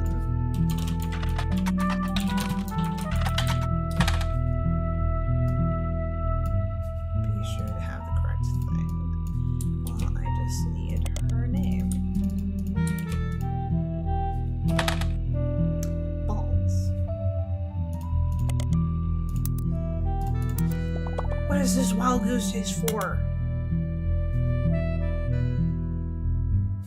Caroline Landon. Now attached to the campaign mailer, it has a clue. If you pull up the list of names, you find there is only one possible match. Caroline Morden. I thought it was Landon. Was it not?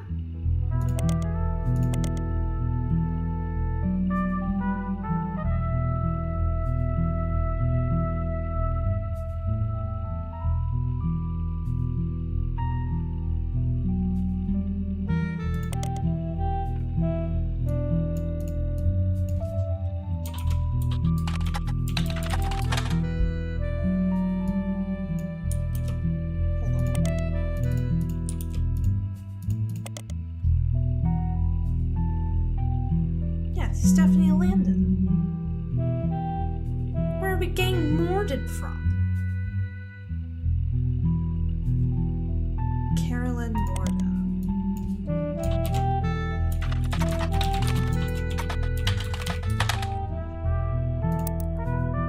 Right.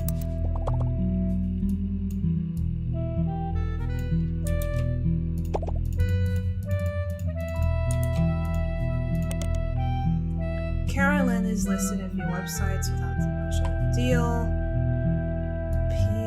P-Flag. Organization founded in the 70s. Acronym stands for Parents and Friends of Lesbians and Gays.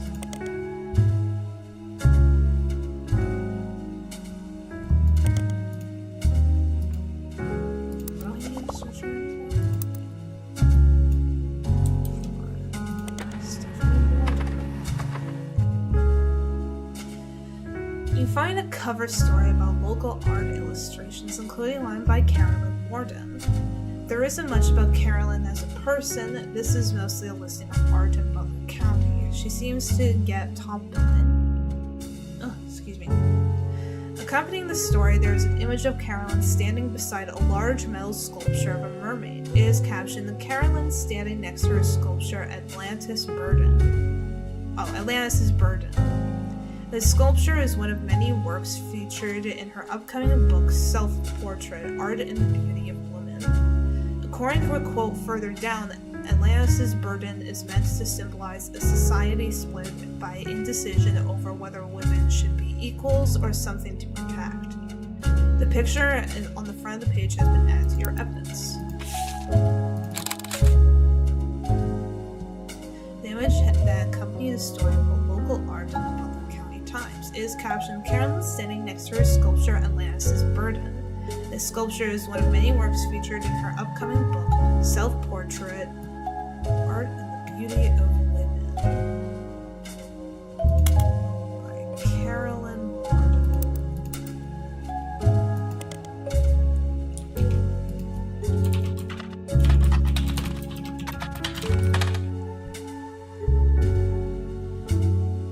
Dedicated to Eloise and Stephanie. Mostly black and white pictures of Carolyn's art. The centerpiece is a series of full-color nude self-portraits at different ages, stretching from 25 to 30. They certainly have not been added to your evidence. In the intro, Caroline talks about influences. She was one of the youngest of her generation. In her late teens, she felt betrayed when her sister Gwendolyn and cousin Bonnie gave up on dreams to settle for boring men.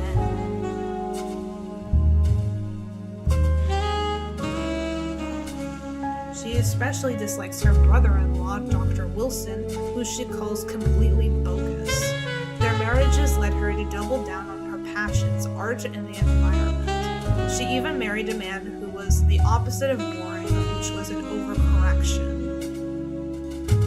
She comes out strongly against the Roottrees company's effect on the local environment and rues how she was not able to convince her father, Zach, to make changes to policy. She also explains that her marriage to Mark led to the most volatile moments in her life, all negative, and that the only good thing he ever gave her was a daughter. Leaving them all behind for good has pushed her to pursue her true loves, art and the beauty of women. So Zach.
Sister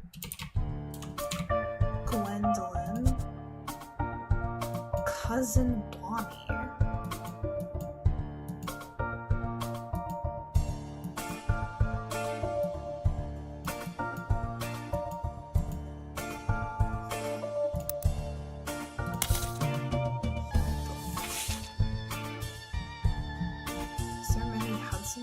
Bonnie Hudson, there's Guy Hudson. Do they have a kid? Christopher.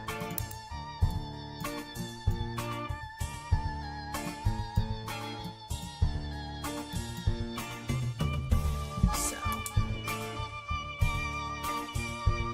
Bonnie plus Guy equal Christopher. That makes sense in my head. So, they're cousins, blah blah blah, sister Caroline, son of a grown man. There's like her brother-in-law, Dr. Wilson. So,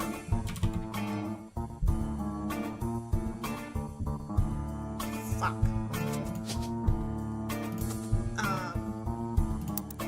Doctor. So, do I just look up like all these Wilson knobs?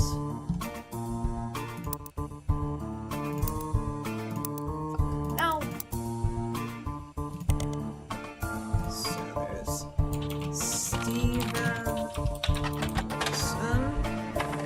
Stephen Wilson. Okay, so it's Stephen Wilson, who is her brother-in-law. So let me do that real quick. Stephen Wilson. Dr. Stephen Wilson is a pediatrician who practices north of Pittsburgh. Although there are a lot of Stephen Wilsons and Dr. Wilsons, this one apparently found a way to gain the search results as he pops to the top of every time.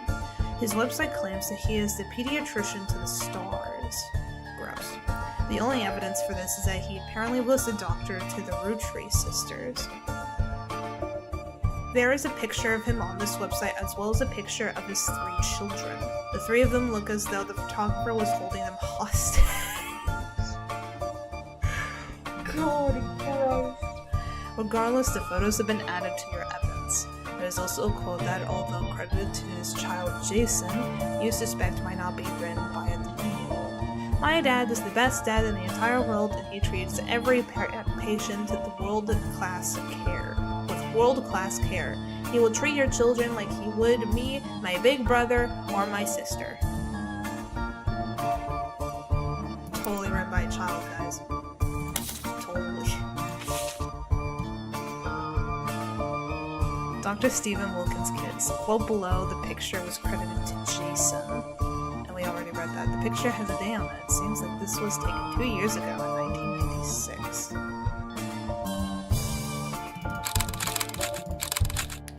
So, 3 children.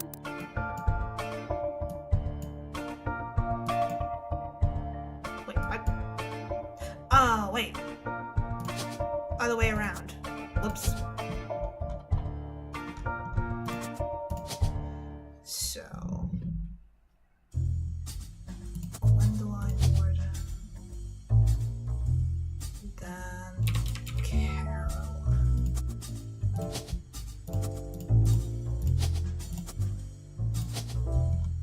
not with him, but with Mark, and then Steven.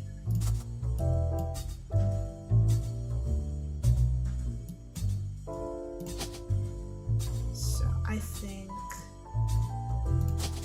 the order is Jason Wilson, Jem, and then Zach. Because he was graduating, he mentioned a younger brother, and then Jem's the middle child. From my understanding. Ow, my knees. He is a child. She might still be in either college. And then he just graduated. So who is Jason Wilson? Damn it.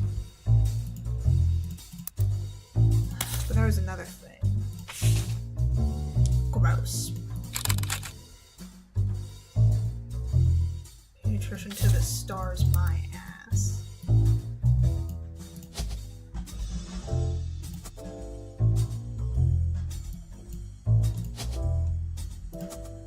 Known. She's an artist.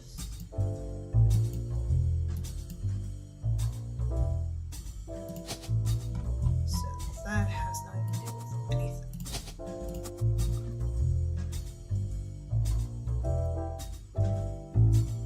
But it was a daughter.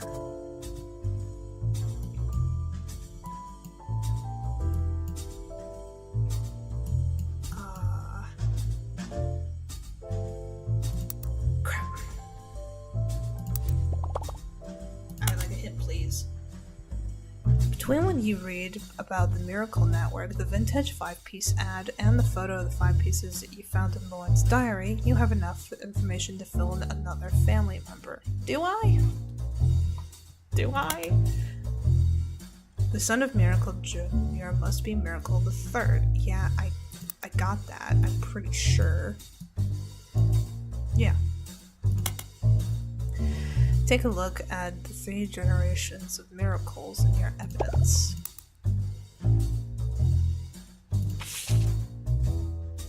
Youth pastors. So they are preachers. Huzzah! Could have sworn I had that in, but oh well. Locked in everyone on the notable Roottrees list. Nice. But yeah, I kind of sold with Lauren because I remembered that she was complaining about being a housewife in her diary, so I just put her in as housewife. Okay, progress is being made. We have significantly more logged in people than we had before. We love this for me. Ducky, give me more hints. Lauren mentions that she visited family in her diary. You should be able to use that information to fill in another relative. Well, I would love to know what you mean by that. Like, which diary? Revisiting the diary or the Life Between Wars diary, Ducky? A Life Between Wars complains. Lauren mentions the name and appearance of an aunt.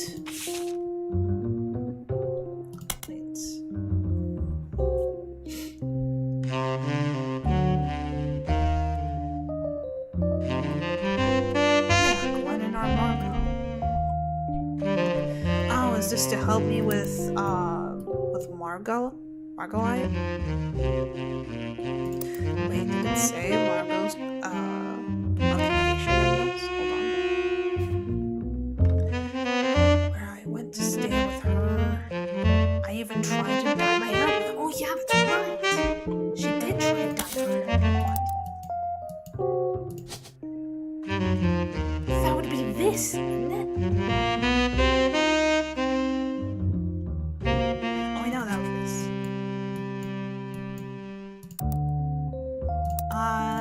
Ducky, help me out. Based on the entry, 5-piece ad, there was one more place where I would go with the tree. Yeah, I got her. I just don't know what she looks like. Mark when everyone in her family was housewife. Okay.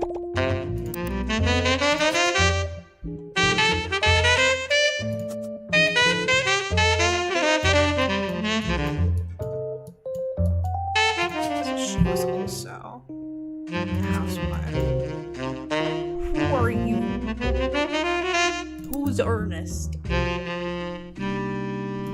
Ducky. Help me more. Help me more. I know, it's Ernest, probably. Elias Roottrees Jr. is the second sibling and is an architect. It's an architect. Oh, I see. Yeah, because that last name would not have made sense, so Elias Jr. is you. Did I put Elias Jr. elsewhere?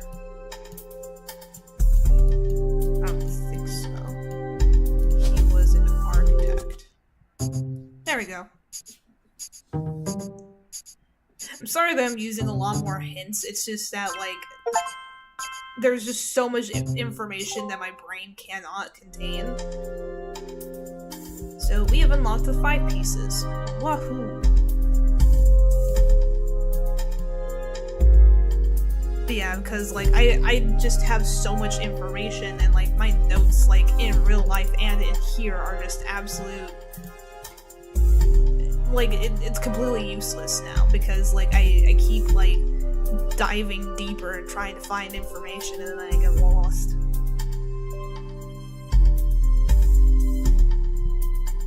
So, hold on, let me see. Like, can we, like, cross things off to, like, keep track? Or anything?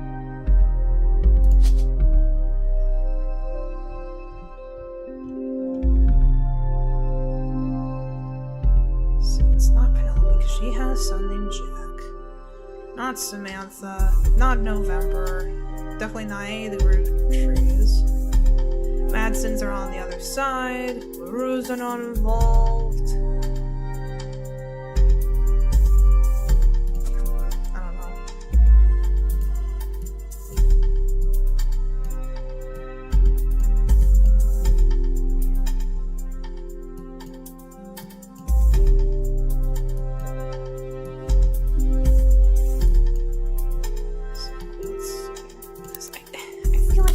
Figure out how to, like, figure out who's who in the pictures, but, like, I honestly have no idea.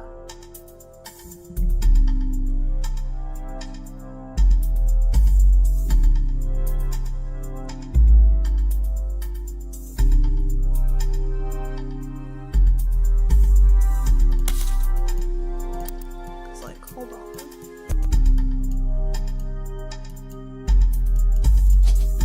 Maybe I just need to, like, contrast. His smile looks similar. The eyes look similar. So let's say that's him.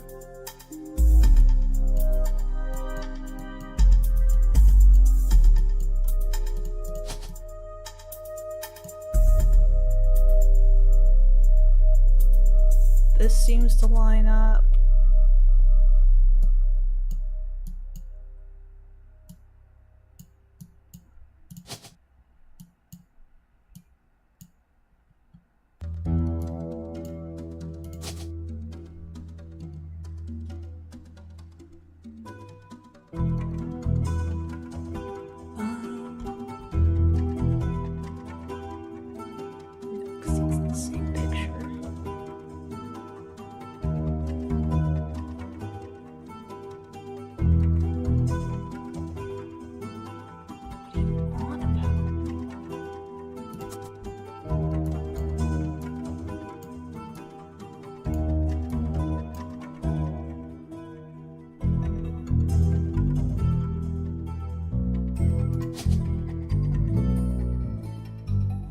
Are you?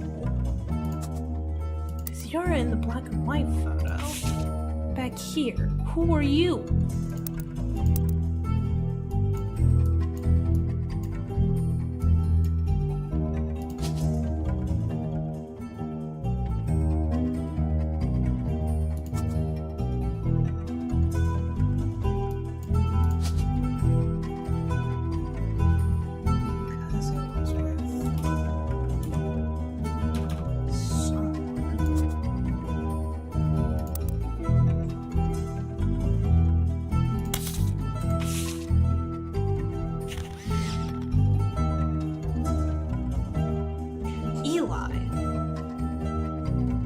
Says on his name tag.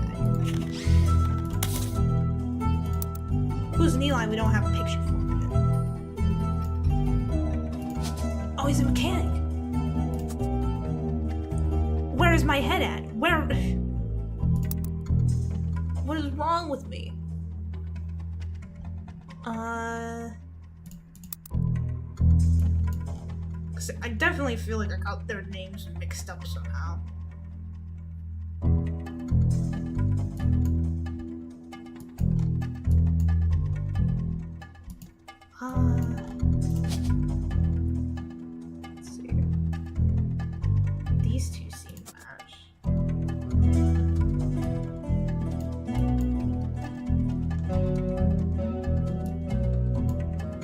could just have Rafferty LaRue because he kept the name. So Jane LaRue. And who the hell are you?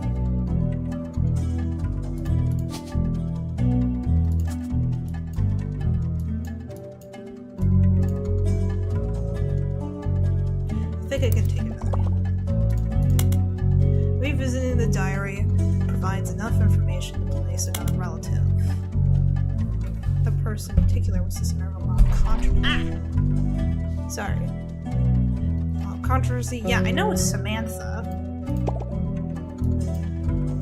But, like, where do I even put her? Where does she go?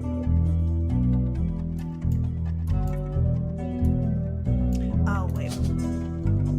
It would be, like, right here. Patricia.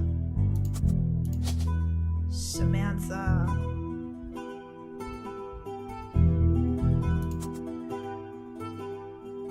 What does Samantha look like?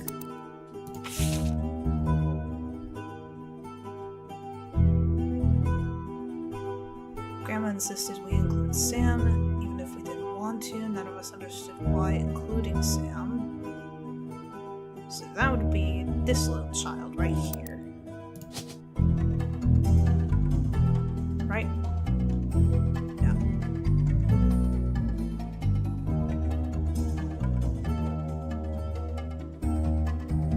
Because that's Jack.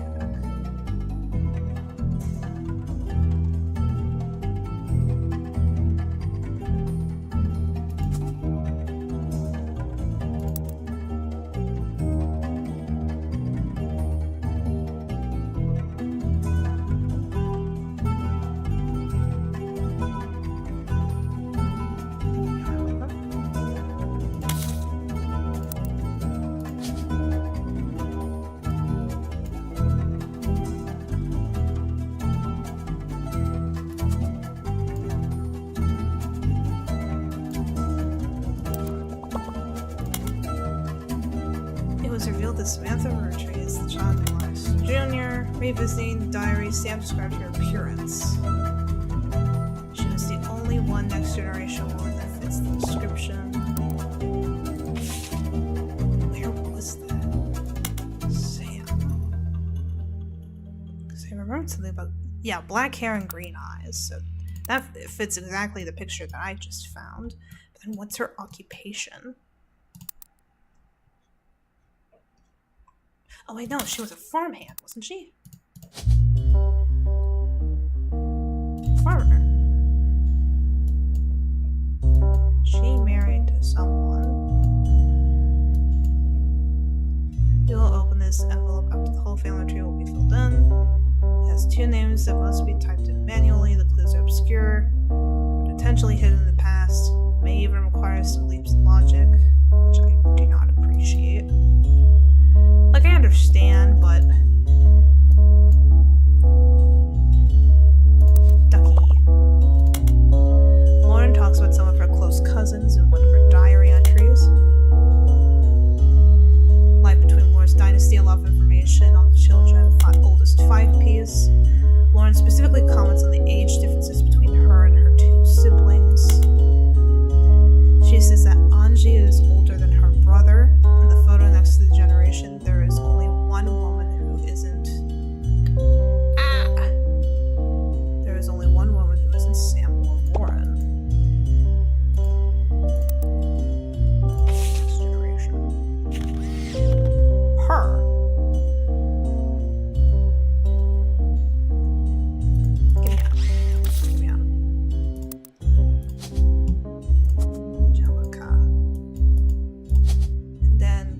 Looks similar enough to her, that would be Zachariah. Yeah.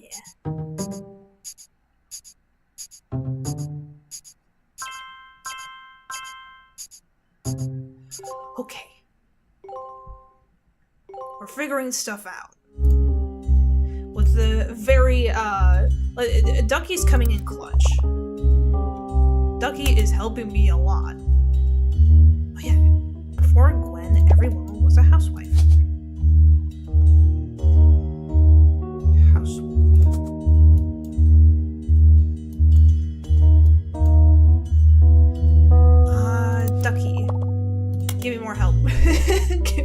help, please. You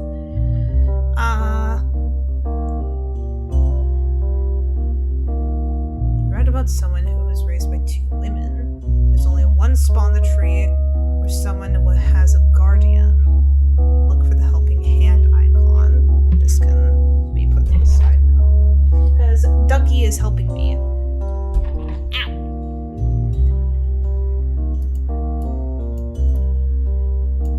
Yeah, we know this.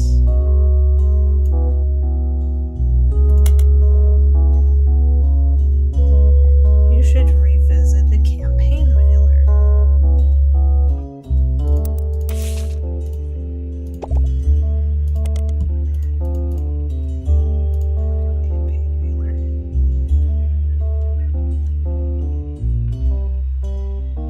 Where?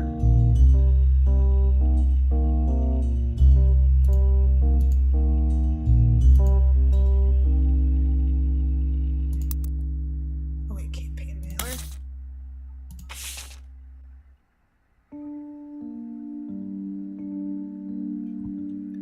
This was buried under a ton of other mail. Oh wait, it would have to be a Jones, right? Jones.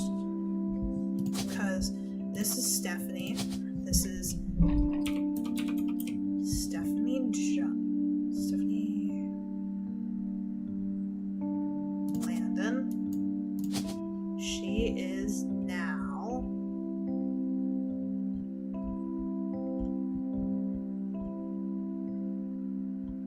what is she again? She was like voted into something. I'll look into it again later. Brian Jones. So this would no, because they got Landon from this.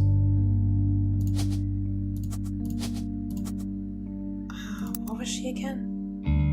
City Council. So what would she be?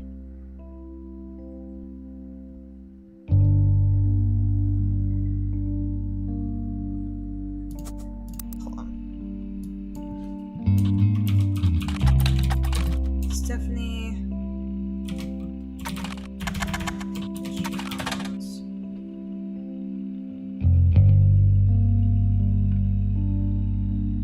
Last month's election.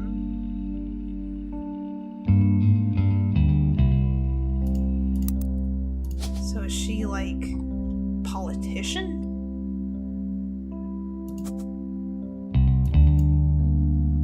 Ducky, you're not helping me.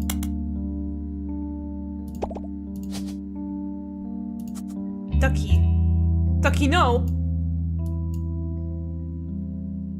No! Ow!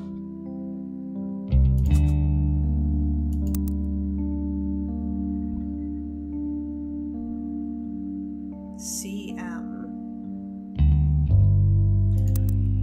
Wait a minute. Give me the names. CM. Oh, that would just be Caroline Morden.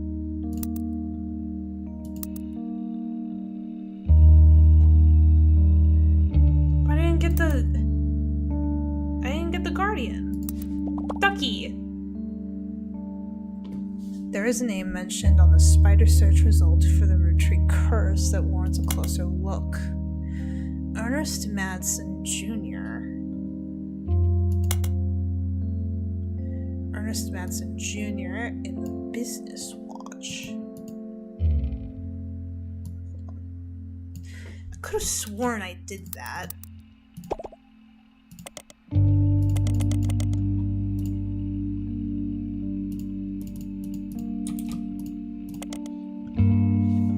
An article in 1982 announces that Ernest Madsen Jr. is taking over the day-to-day operations of Roottrees after the previous president died unexpectedly. Little is known about Ernest, but sources close to the family, who have asked to remain anonymous, have made it clear that he is more than qualified. There are rumors that Ernest had originally trained to succeed Zach Morden, but had been passed up for unspecified reasons.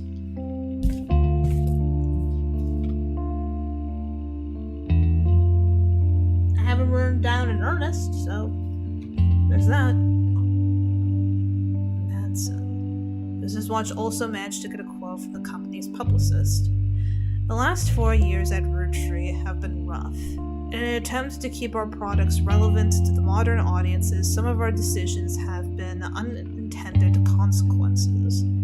From the fancy flavors misstep to the batter-up bar, we've taken a bit of a tumble in the public eye, but Mr. Madsen is committed to getting back to basics.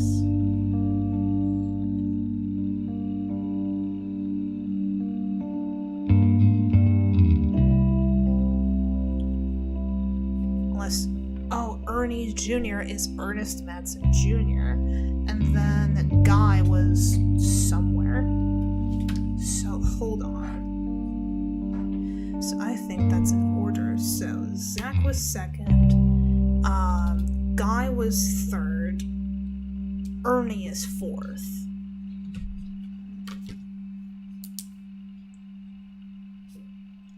Then, Guy... fourth. Wait, no, third. Sorry. I don't know what I'm talking about. Okay, so. Who has a son named Ernie?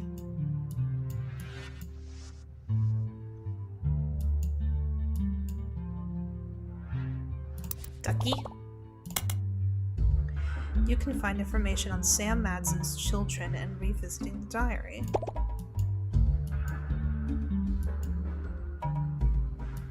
Sam Madsen.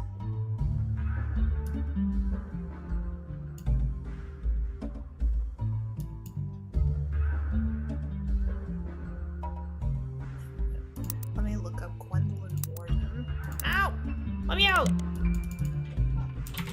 Gwendolyn. Nope. Never mind.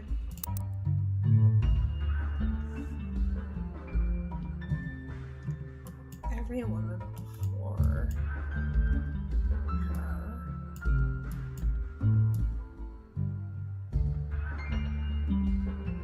Blah, blah, blah.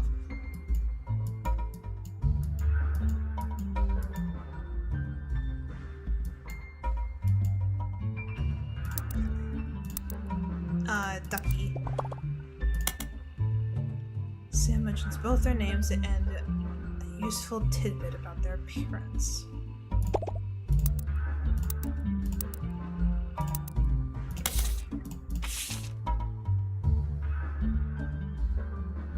Yeah, the black hair and green eyes.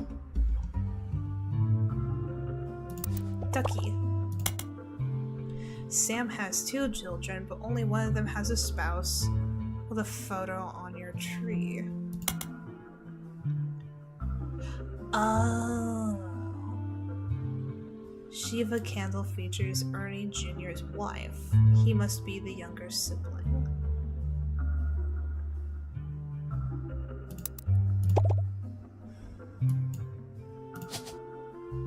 So, Ernest Madsen Jr. Ernest Madsen. And then Debbie. Could be Deborah.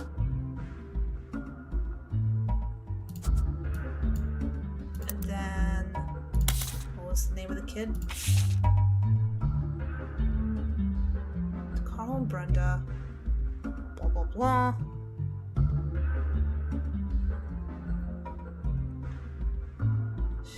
Da, da, da.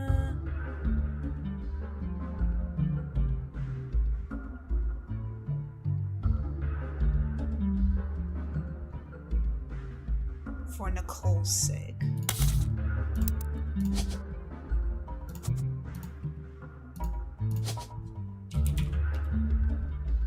That's in Nicole. Whoops. She's a child.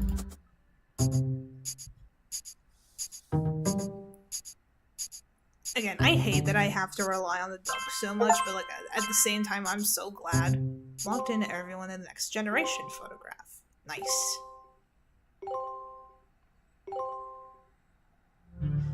I am getting achievements. This is helping me a lot with my self-esteem. You again. On the phone, I said I owed you an explanation. But I can't reveal everything. Not yet. Could you at least reveal your face?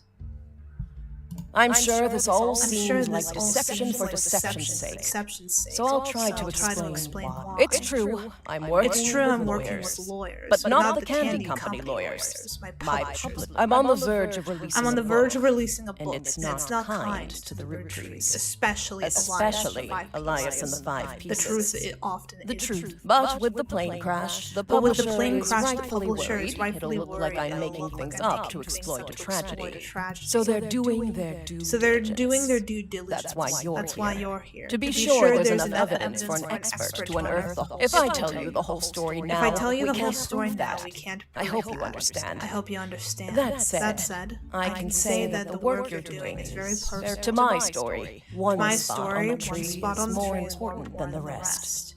You've likely noticed it. It's locked for now. I'll return one final time. Also, there are fewer Roottrees left. In a sense, that makes it easier. Use process of elimination. It's also harder to verify when you're You'll need 4 blood relatives before they lock from here on out. I don't have any more evidence for you. I don't have any more evidence for you, but trust if something has a high number, it's not a mistake.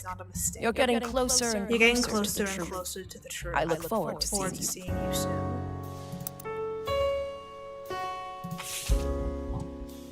The next time they returned, they gave you a partial explanation. They hired you to help verify their personal account of the family's history. All that's left to do is finish the family tree and find what's in the locked space, which they said was personal to them.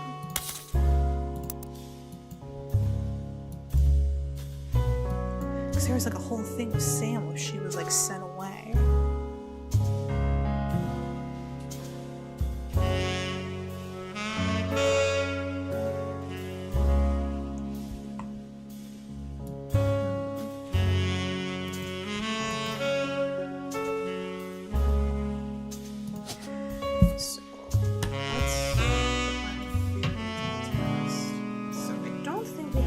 Picture of Ernie. He is the 4th. Ducky? Yeah, he is the 4th. He was the only male free spirit wearing glasses. Wait a minute. Free spirit. Only one wearing glasses. I guess only man, because there's her. That's wait a minute. What? But I thought.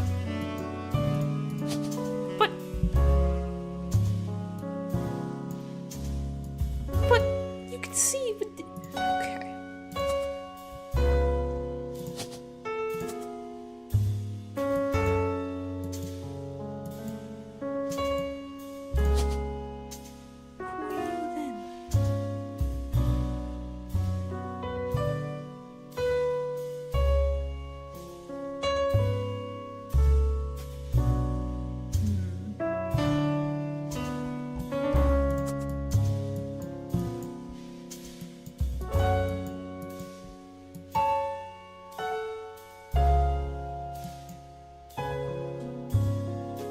Something up with that then. Okay. Whoops, that's not what I wanted. Ducky, help me. Find Sam Madsen's children in their visiting diary. Sam mentions both their names and a useful tidbit about their appearance. Gwyneth Madsen is the only free spirit with glasses. Gwyneth Madsen is a flunker.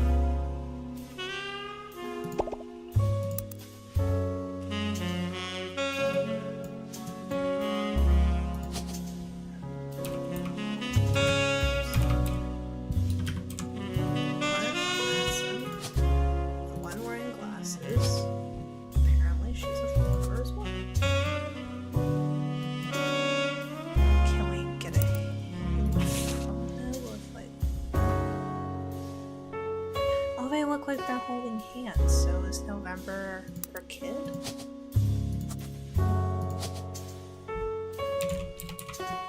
November Roottrees. Child.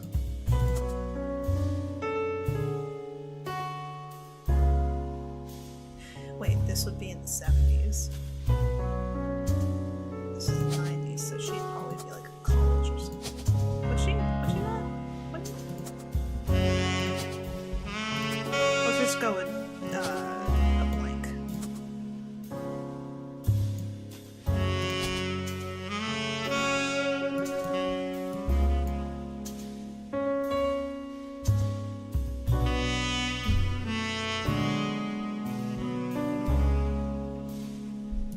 That kind of works with a beard. Ducky. Fancy Flavors article revealed the name of one of the Roottrees presidents. Guy Hudson and Business Watch. Ooh, that's actually a good call. Why didn't I do that sooner?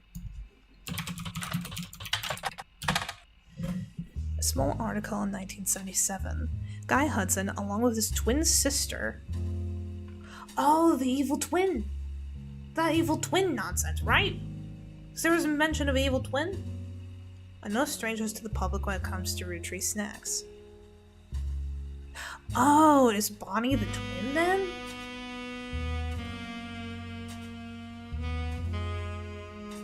Bonnie's either twin or wife. They both appeared in the company's advertisements as children during the Boys and Girls Agree era. Now Guy is taking over the Roottrees company at the end of the year. Excuse me. Who would have known that one of these two adorable redheads, Guy's credited his mother and father, Angie and Christopher O. So I had that completely backwards. So Christopher and Angie. So we have the name of her husband. And then we know that Bonnie and Guy are redheads. So Bonnie and Guy are twins, and they're the children of Christopher and Angie. With providing their fiery dew. Arguing over everything but chocolate would grow up to take over the whole company. Guy's uncle and current president Zachariah has decided to take an early retirement to focus on traveling the world with his wife. Zach was quoted as saying, "Now that our daughters have started families of their own, Clara and I plan to Zach plus Clara. Clara and I plan to reflect on a life well lived. Guy is new to the business world, but he's family. We at Roottrees have faith in his innovative ideas, and he's eager to share them with the world. We like to think that Boys and Girls Agree that he's ready to succeed. Blah, blah, blah, blah, blah. Clara. Lansing. Angie. Christopher Hudson. And then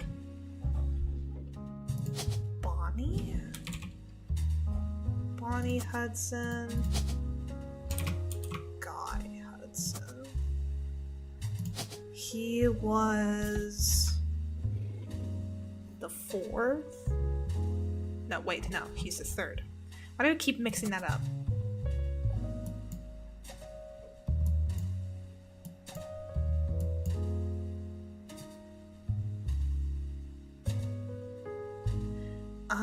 Let's see. So I think I got that pretty good. Right? Ducky, help me.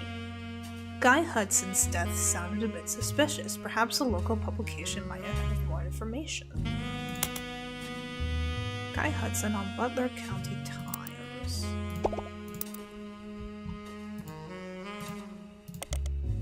Although the Butler County Times does not archive their obituaries, they did a front-page story in 1982 about Guy Hudson and his wife, Patricia.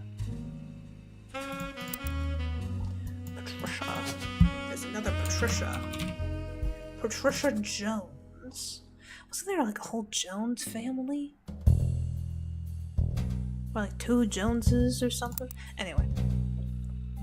Dying in a car accident. The story itself is surprisingly light on relevant details due to the recency of the accident. Police report the crash was caused by an unidentified driver who swerved in front of the husband's car, causing him to brake hard and veer off the interstate. Although Guy was a somewhat controversial president, foul play is not suspected. There were witnesses who report the vehicle which instigated the wreck was speeding, swerving between lanes, and cutting their drivers off as well as at least 5 or 6 minutes before the tragic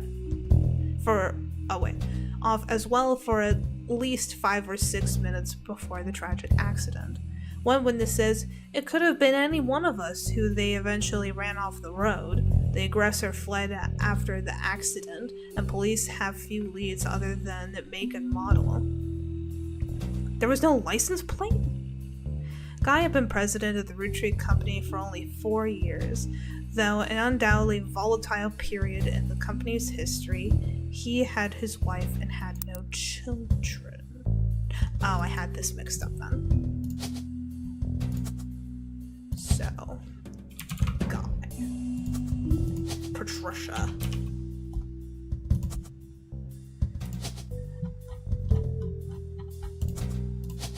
Third. Bonnie.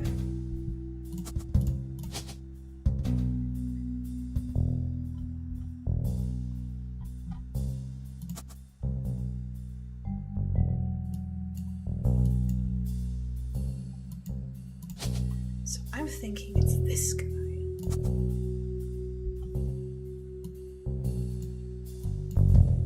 Unless it's him, like way over here, but I doubt it.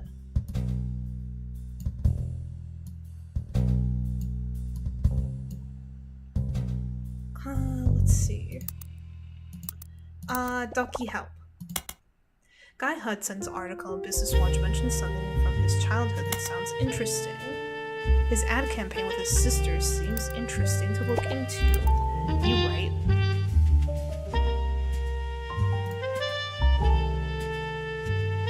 Business Watch. Boys and girls agree. You find a site about successful ad campaigns. One of the ads listed is from the late 50s. Boys and Girls Agree. It is a series of television and magazine ads for Roottrees chocolate bars. The ad campaign is described as having the premise that boys and girls are often diametrically opposed except when it comes to one thing. Both of them agree that Roottrees is their favorite. What a skilly thing to do. The first advertisement in the series was the most memorable due to the bright red hair of the boy and girl involved. One of the magazine advertisers had been added to your thing. Yes! Gimme!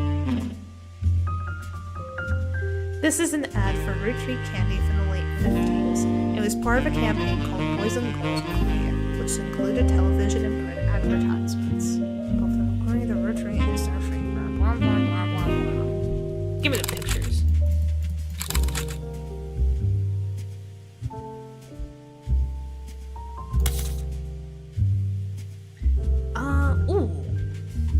Things have been severely narrowed down. Let's see. So he is not a redhead. Oh yeah, because that was a whole thing. What am I talking about? She looks very similar to that. And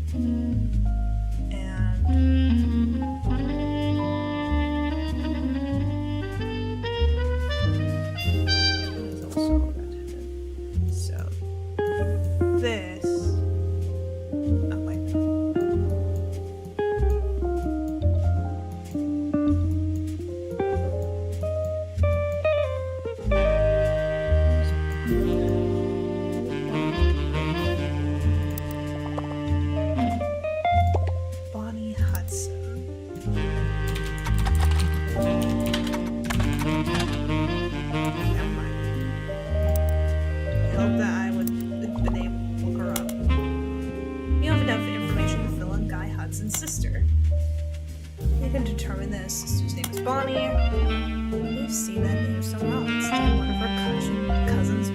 at some point? They did. Hinged towards one's occupation. Did it?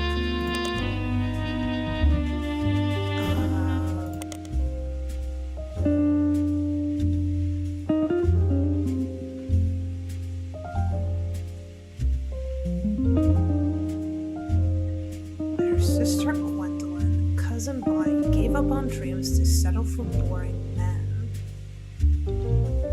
Were they housewives then?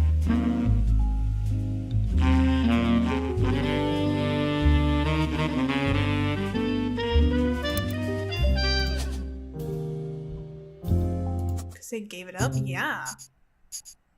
That's sad whenever that happens. Nice. Yeah, the duck is really helping me with this. I cannot take any of the credit. Like, I can probably take, like, at least some portion of, like, the beginning, but, like, with this stream, I can't take any credit. The duck has been carrying me this entire stream. Gwendolyn was also a housewife. She would have had black hair. Wait a minute. Give me... No, back off. Where is it? Yes.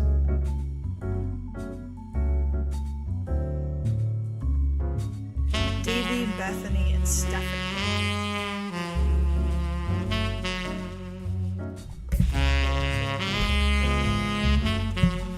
Davy swims.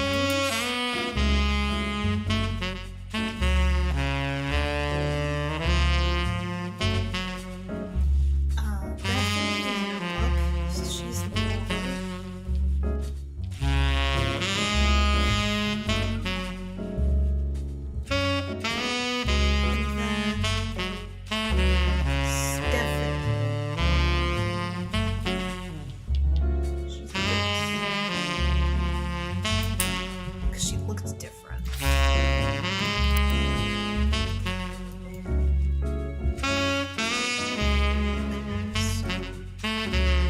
Has to be one of the children of Bonnie. So, David Kellogg.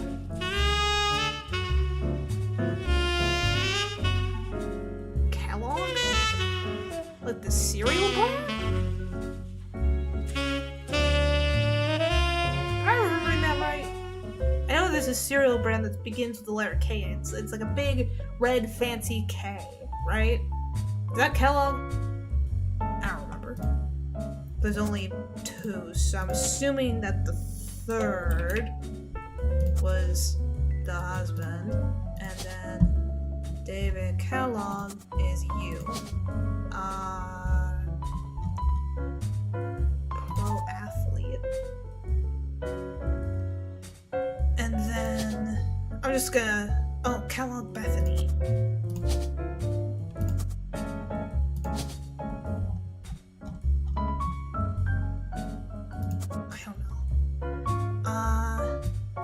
Stephanie.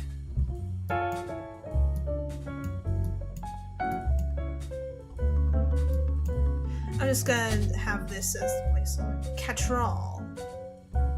Sam Cattrall.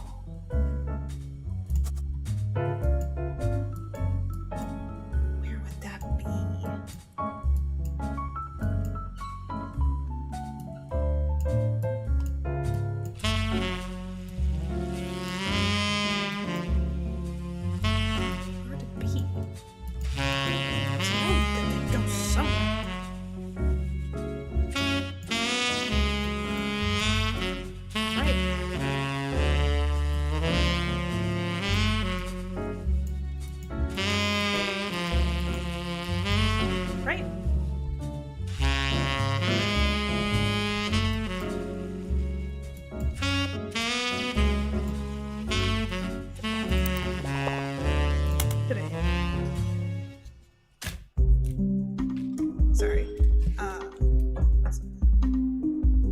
two free spirit women left. One is Caroline Morden's sister. Caroline Morden's sister, Gwendolyn. We're on the right track, Ducky. Gwendolyn Morden is Caroline's older sister, so she couldn't possibly be the young girl in the front of the photo, which only leaves one person.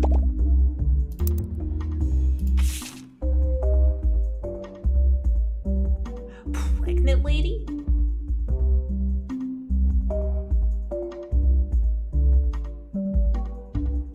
She had to give up her no. That was that would be her then. She's a different lady. She gave up her thing to have those two. So you, right? Am I right, Ducky? I must have been right. You have enough information to place Caroline Morden's nephew. Jason Wilson is the youngest of the Wilson kids photograph. Oh, then I fucked up. I fucked up the names. So, Zach. Jason.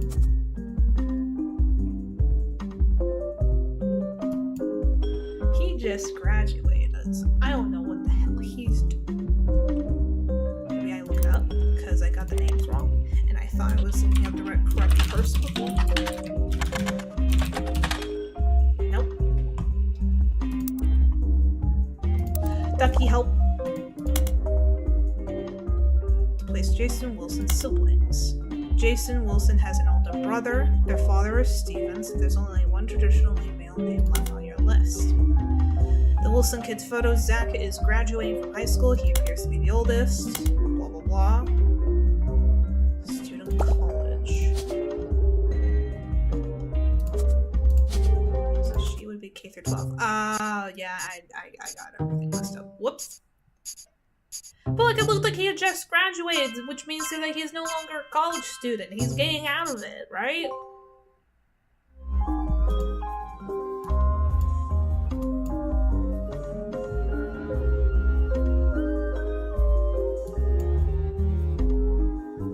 This whole section's good. Ducky, help. Wait, no. I gotta do this real quick before I forget.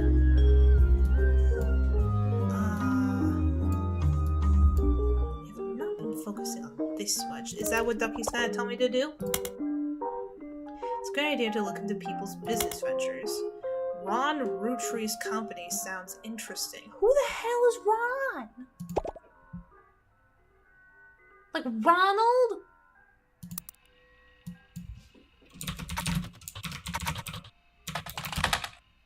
Ron Roottrees is a small screen director and the head of RR Productions.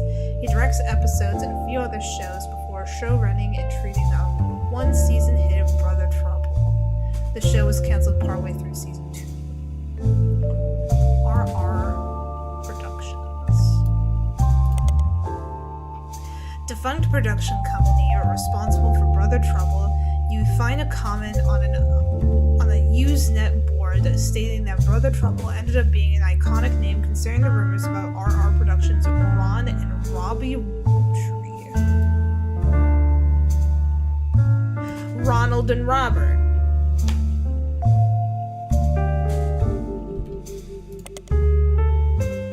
There isn't much relevant information about Robbie Roottrees. In a common thread on a message board about television cliches, you find a thread called "Why Was Brother Trouble Cancelled?"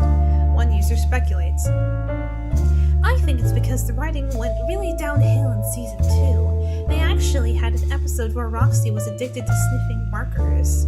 Another person replied, "Maybe it's due to the rumor about Robbie Roottrees and Silver Screen Magazine." Silver Screen Magazine. Also, thank you, jackass, for not spelling magazine correctly so I can copy-paste your shit.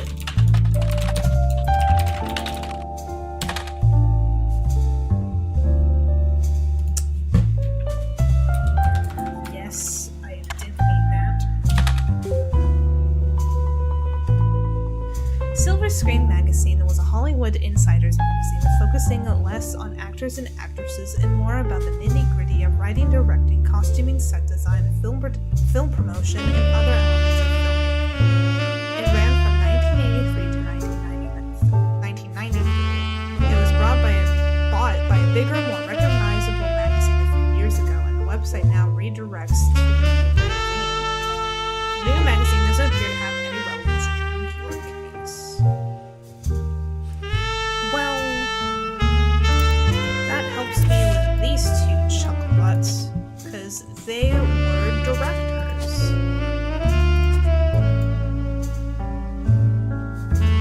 Again, whether the names are correct with the pictures or if they're in the correct order, no clue. Robbie Roottrees' Spider Search was mentioned in the Industry magazine. Try spider searching. I did! Both Ron Roottries and Robbie Roottries were active in the entertainment industry.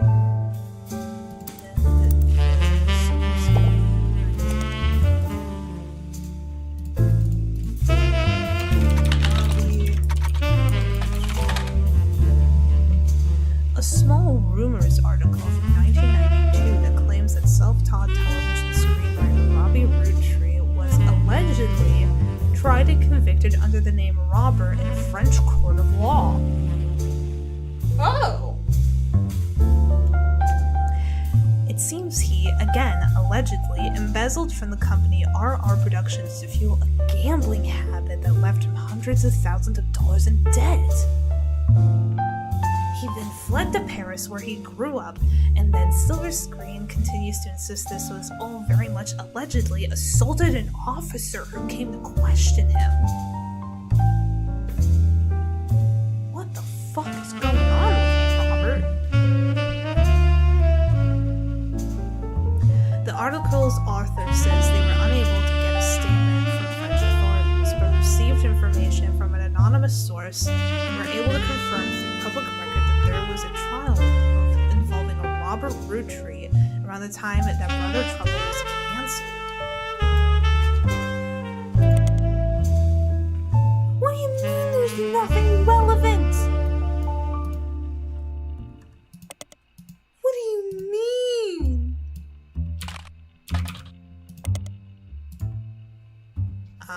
Starlet? Silver Screen. That's just the same thing.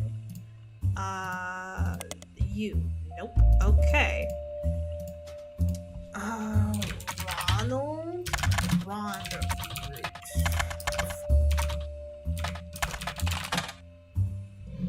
Ooh! There's an article about Ron Roottree from 1984 entitled "Don't Blame Nepotism, He Gets Results." After finding some small screen success, first as the director of many soap opera episodes and then stepping in as the showrunner to turn around a few struggling productions, Ron has decided to start his own television production company. Ron was born in the US but grew up in Paris with his once famous mother and his brother Robbie. He gobbled up American cinema whenever he could, and when he was old enough, returned to Hollywood to attend film school. He brings a special kind of charisma and an eye for unusual shots, particularly when it comes to comedy. Those he's worked with have gone on record as saying he's an attentive director who can work with actors to make sure the timing of a joke lands perfectly. Ron plans to pitch news shows to major television studios as soon as 1986. Until then, he plans to find the right project. He has occasionally called upon his younger brother for script punch-ups and has thought about bringing him into the fold. Okay, so Ronald is older than Robert. But whether these pictures line up with which, I have no clue. Ducky, can you help? You have enough information to fill in Gwen's younger son. According to his article in Silver Screen magazine, that Robbie is a screenwriter and allegedly an embezzler. So, I should probably change that, right? Screenwriter. Ducky?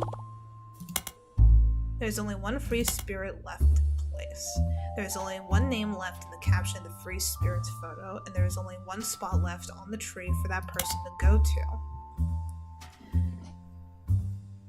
According to the Butler Summer Theater, November Studios creates its choreography. November Roottrees is a dancer.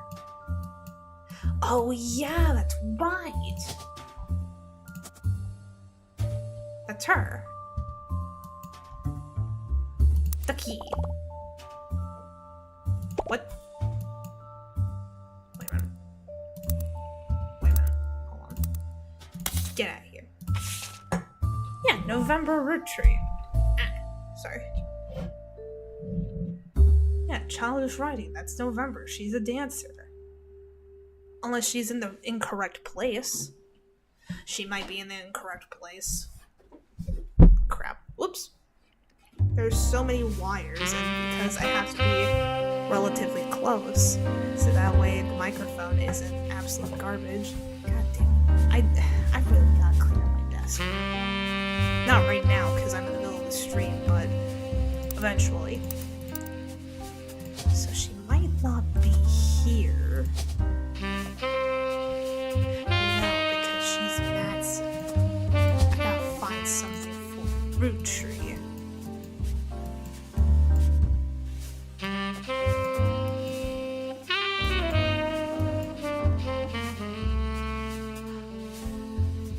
Didn't Edward, was it? Because wasn't it like a whole thing that, oh wait, no, she would be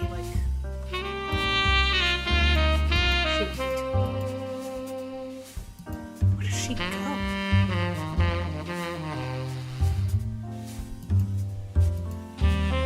Would it be here? Because, I remember that there was something where, one of her brothers, got with someone that, was a bit questionable in the time period. Right? And, I know that there was a whole thing where, interracial stuff was questionable, so she belongs here. We have a magazine aimed at teenagers. TMS sounds like something very popular with teens. Search for TMS and Teen Blast magazine.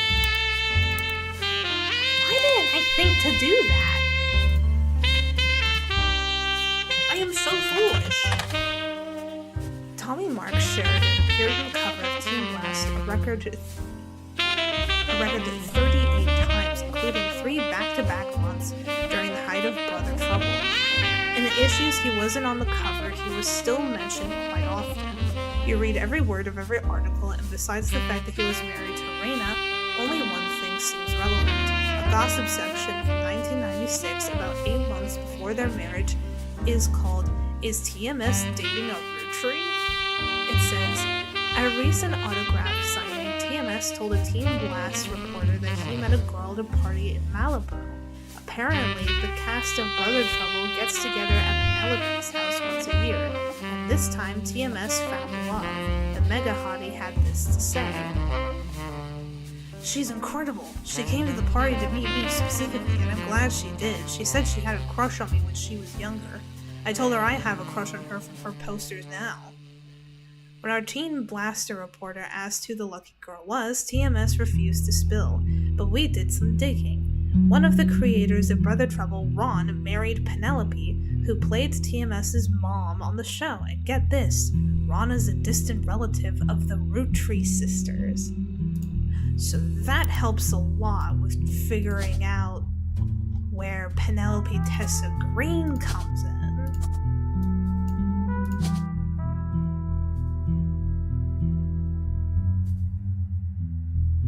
Because that's where these two come in. Because I thought that they were the same, but they're not. They're 2 different children.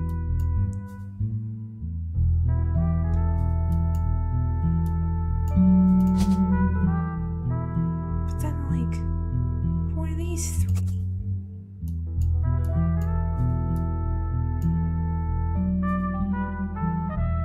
Right?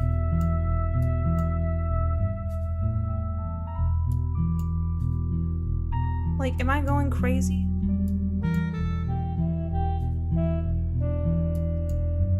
There are people who do not have pictures for them. Well, not pictures, but places for them. These Ducky, help. TMS article on Team Blast revealed the name of blah blah blah blah blah. Using the dates from the 2 pictures from the Laugh Lounge website, you determine who the older child's named Jack. Jack is relatively young. Okay, so child. I think these 2 got mixed up. Because this was Jack, I think. Get me out of here. This was Jack. My bad.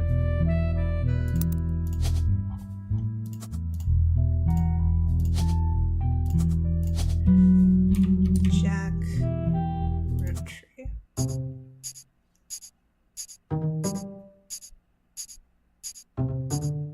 Four entries are correct and have been unlocked. Locked in everyone in the Free Spirits photograph. Nice.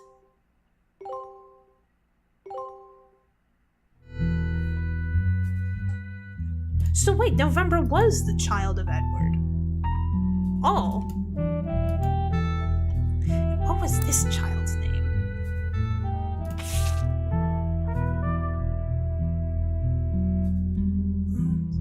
Joke-o-lantern.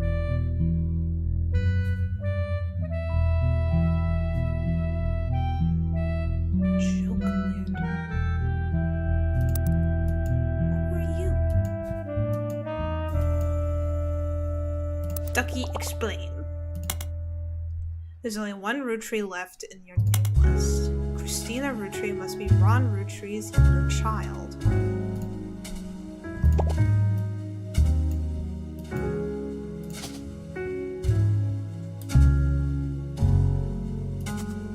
I guess that works.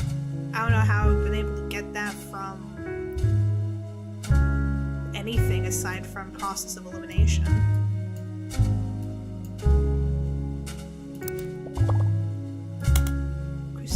A baby. Yes, I'm aware.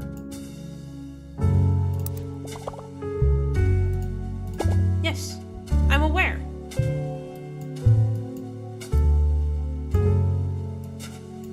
Hello?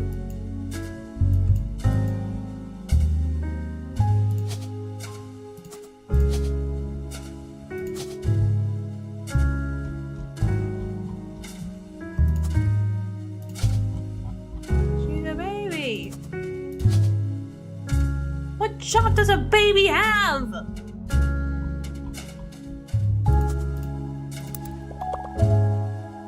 Yes, I'm aware. Ducky. You are failing me, Ducky.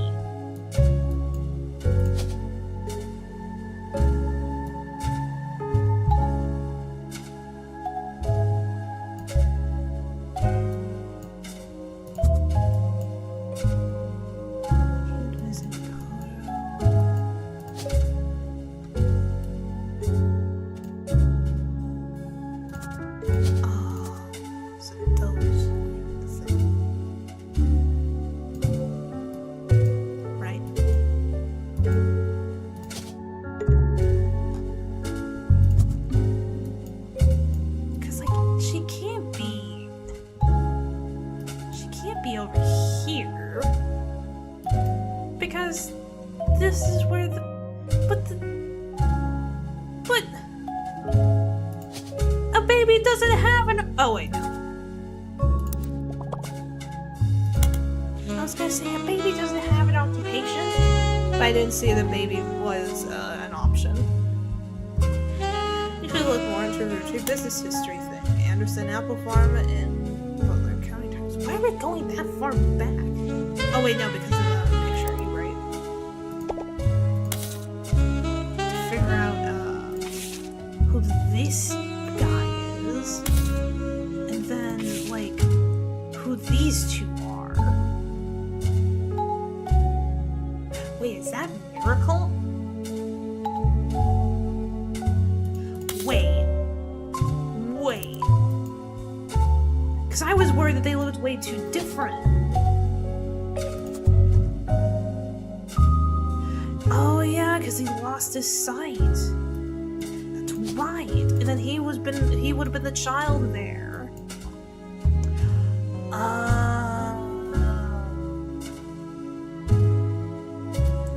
Duh.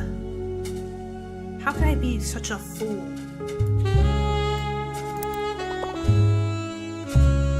Anderson, the apple farmer, but what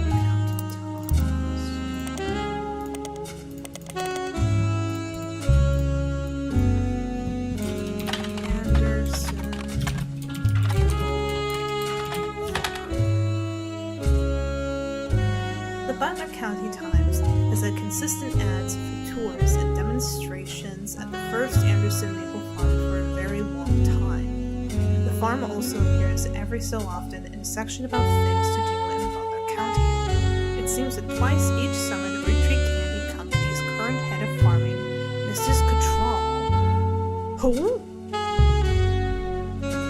returns to Butler County to demonstrate how 5 pieces were made at the beginning of the century. The demonstration provides free samples of the original 5 flavors. They cost quite a lot to attend and sell out every time, so the Butler County Times recommends getting tickets the moment they go on sale. The ads and blurbs do not have any other relevant information to help with your search, however you do learn that the farm offers discounts on Tuesdays. Ducky, why did you tell me to look at this? Ducky.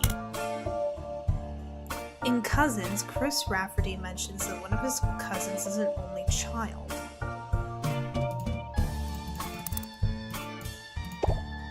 That's this! Let's talk about this, right? Still gotta figure out, like, all the names of the wives and the husband over here. And then the guardian, and then trying to figure out these two.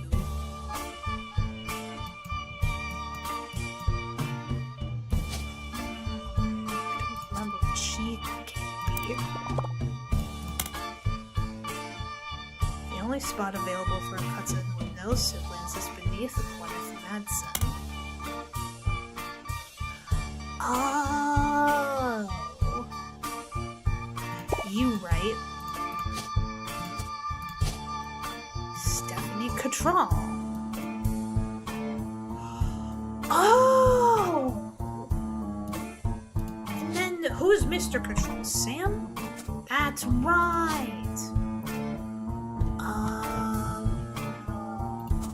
She's like K through 12. Yeah, because she's in middle school. I'm such a fool.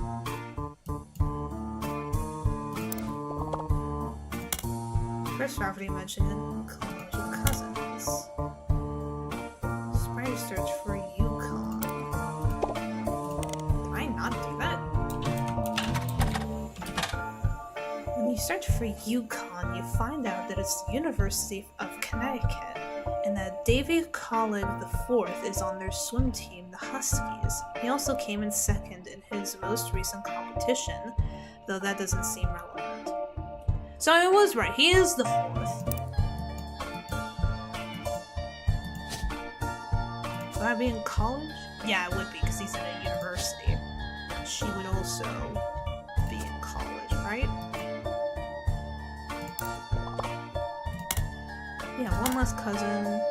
David Collick's sister. Oh. Okay, 12. But I was close, because I knew that she had been a student.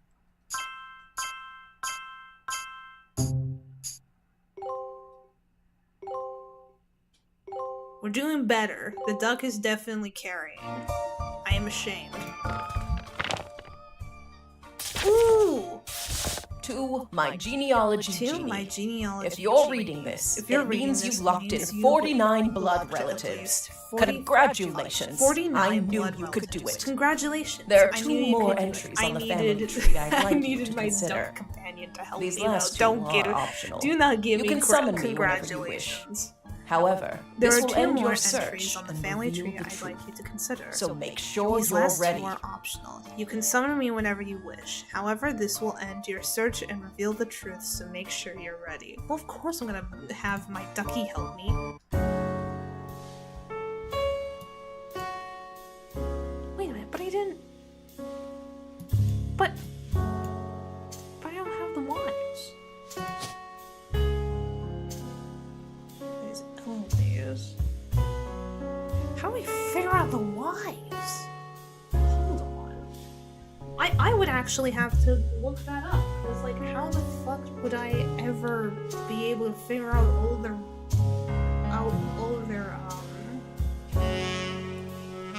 spouses?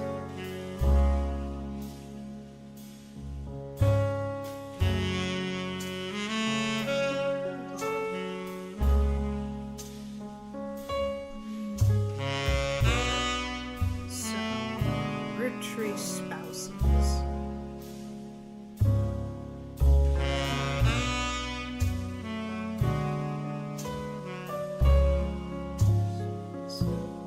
God.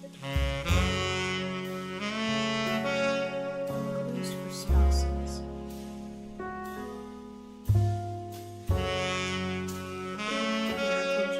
Search Miracle Junior.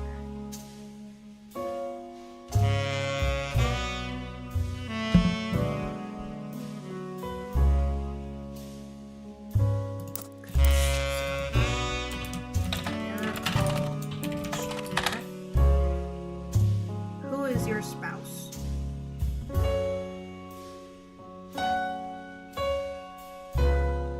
His wife, Edith's sister. Discuss. Oh, Edith.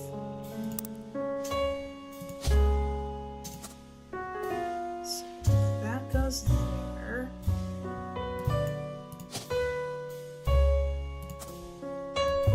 There's a LaRue. Oh, Kim LaRue.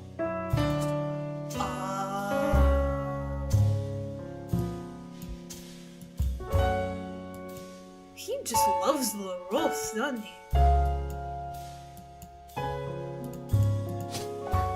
And then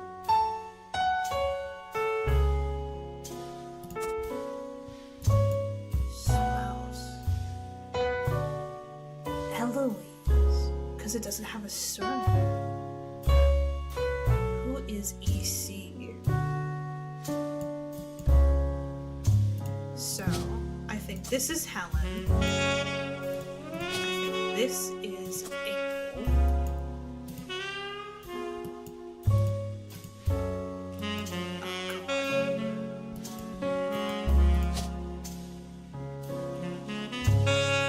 Okay, I'm gonna have to write this down so I can remember. So,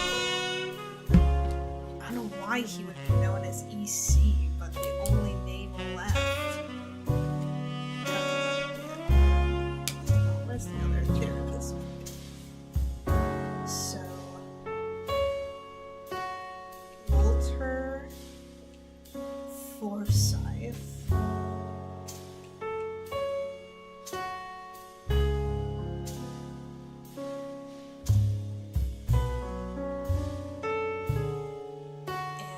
And Eloise. I don't know why he would be called the EC, but like these are the last 2 names.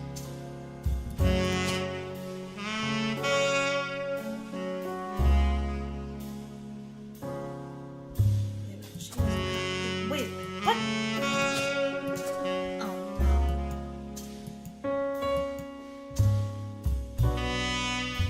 Who is this?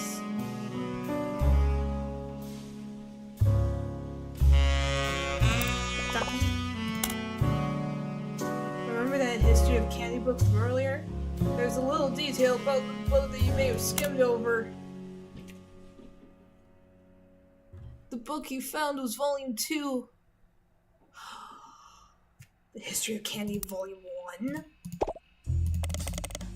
It was by Charles Lee, wasn't it? Hold on. Where is it? History of Candy. Wait, was it not?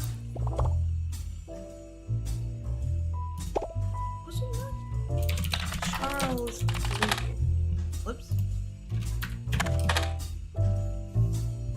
Charlie Lee? Was there not?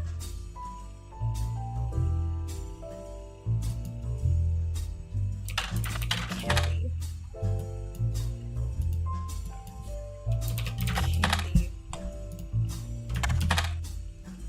Oh god. That was at the very beginning. Sweet History of Candy. Oh yeah, it was Charles Lee. Volume 1. This is a book about all things candy throughout history. It starts with historical accounts dating back to the ancient Egyptians and chronicles candy through the year 1924 and includes some print advertisements from companies you've heard of, including an extremely early newspaper ad for 5 pieces that Charlie Lee included due to a major misprint. Is there a 3rd volume?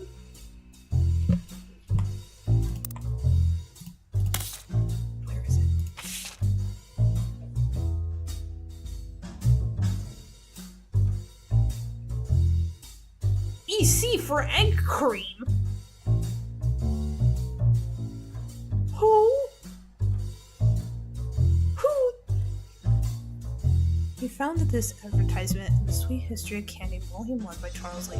It's from 1924, 2 years after the debut of 5 pieces.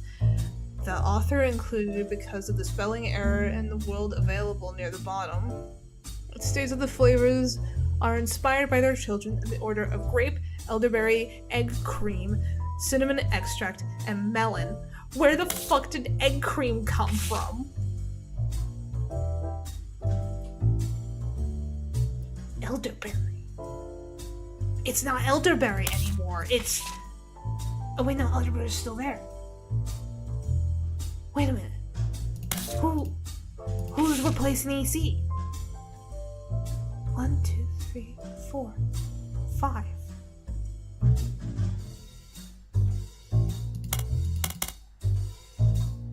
1, 2, 3, 4, 5. Wait, what? Okay, so it has to be EC. Who?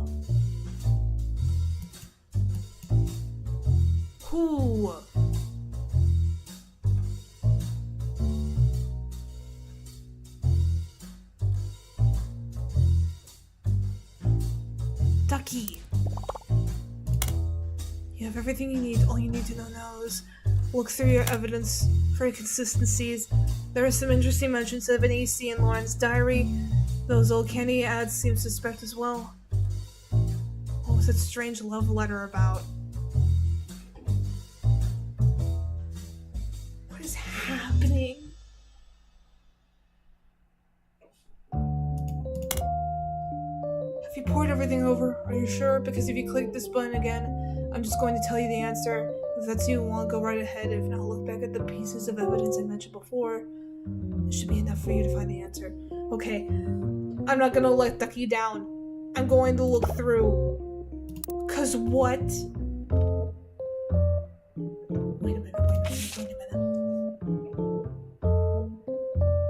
Patricia Christensen.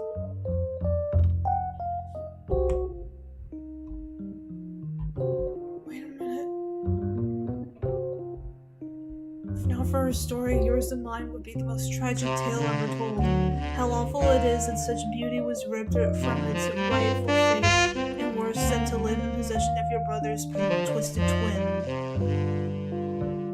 Was there like a disowned twin? Left an outcast, forced to a life of labor under a wicked relative. It's like something from the start of a children's fable. She deserves not the life she has been sentenced to. I can't stand to be apart from you both. Someday I shall return to you, and I pray that he has not corrupted her to know his sins. What does that mean?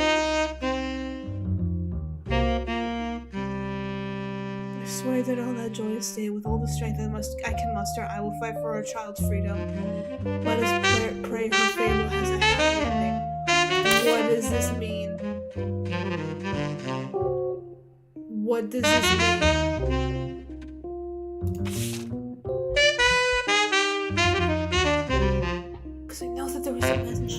Right? We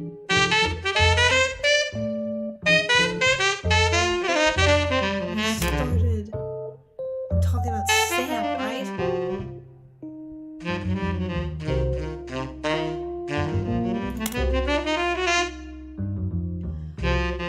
Okay. Hi, Sam. I have many distant relatives I've never met. After all, Granny had sisters and Granddad had a brother or two. But I was told to trim their branches from the family tree, so why is Sam special? Nothing adds up. But I'm not the only one to realize. Angie summoned all the next gens to a secret meeting in Zach's office. Gwen's in Paris, but the rest of us, including Miracle's boys, spent ages trying to unravel the mystery. I didn't recognize Sam at Uncle Junior's wedding at Patsy last year. At the reception, when I asked who Sam was, Pop shushed me and said it was complicated.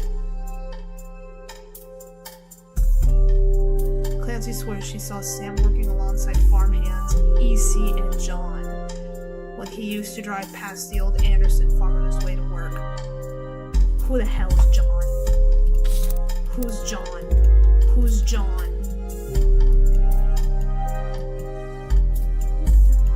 Who's John? I don't think it's any of these people, so I'm just gonna put those there. It's probably wrong. Because I'd have to type these in anyway. Because what? I used to try to pass it. Upon hearing that, Zach checked the records and managed to confirm all three are on the books. Eli, Miracle's youngest, now my brother, even chimed in. Apparently, when he was riding his mini bike alongside the farm a few weeks ago, Sam gave him some old tools and taught him how to make the bike's engine faster. None of us think that proper for a multitude of reasons, but Eli certainly seems thrilled.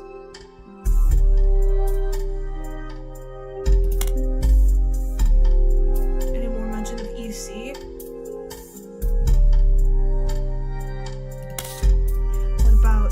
What about the other one? Where's the other one? There's the other one.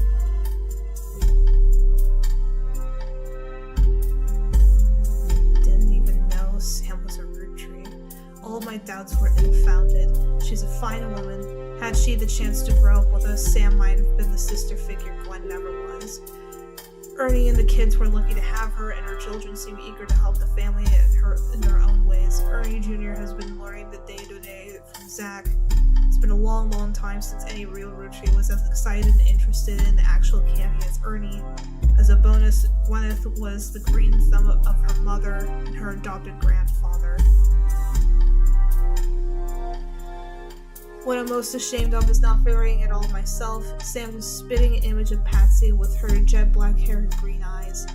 She doesn't have the thick glasses Patsy did, of course, but I guess that skips a generation. Her children have that covered. It's hard to explain the look on Pop's face when they read that the farm's operations would pass to Samantha Roottrees for as long as she was willing. I got flashbacks when Zach was made president. Mother reframed it a bit to calm him down. Sam wouldn't receive any candy money after all, and was essentially inheriting the right to rule over the peasants for eternity. Pop wanders away from that farm for years. I never met EC in person, but Pop once referred to him as a confirmed bachelor, and I suspect that's why he kept us from there. Sam had to grow up in a house with him and his roommate, Mr. Miller.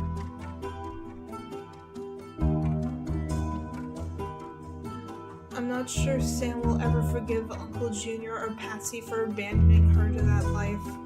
If I were her, I might never forgive them either, but even so, she seems to blame more than just the two of them. She has no problems with us next gens, but she has a palpable hatred for the five pieces and Elias and Gwyneth. That matches up with the lady that we've been talking to. So have we been talking to Samantha?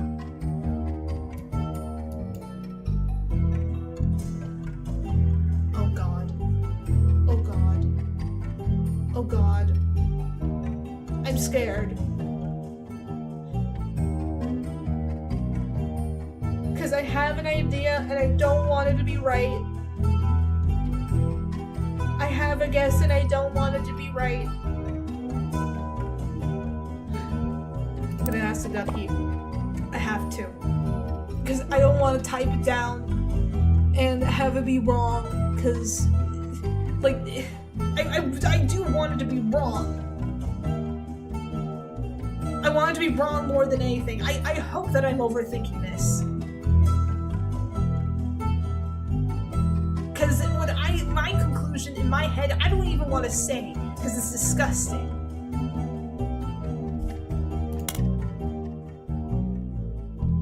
Oh. Okay, thank God. Thank God. Oh. Thank God they were just gay.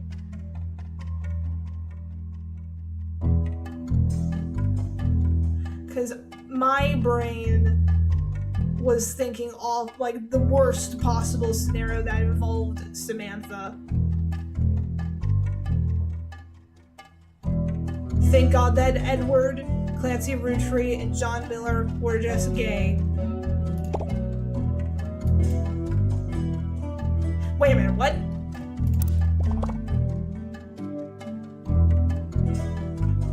He was cheating on his wife?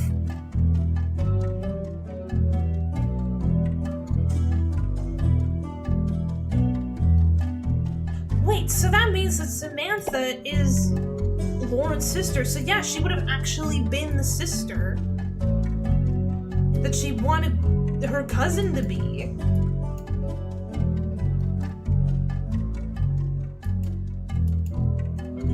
Okay, so do I have to, like, do it in the same way where it's like I'll just do it like how I would into an entry. So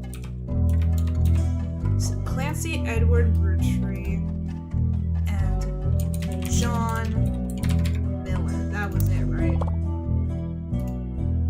Yeah. Ready. Confirm. But first, here's the optional entries he found. Number of optional entries left for next time. Next time?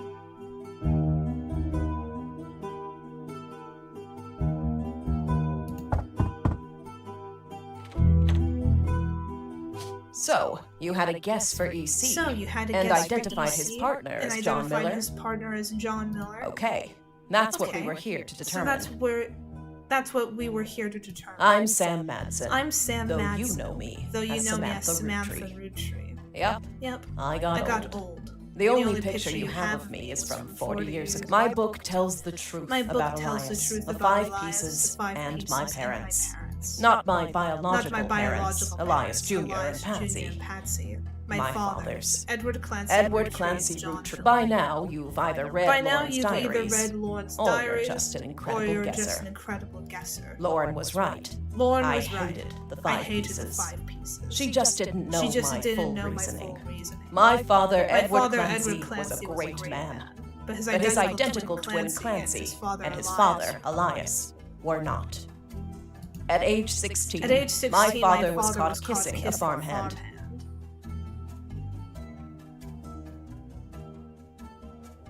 Back then, they wouldn't even acknowledge gay people existed. Having one in the family was the same year I was born. A bastard granddaughter. 2 stains on Elias's perfect family. He decided to fix both. They tried to erase Edward Clancy. They even removed his 5 pieces flavor. His name was deemed a dirty word. He became EC. Oh, Edward Clancy and Clancy Edward. Oh.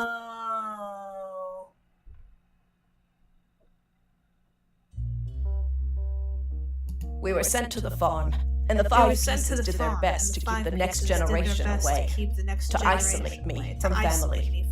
But Elias couldn't erase us from existence. Lauren never realized I was the little girl from her diary.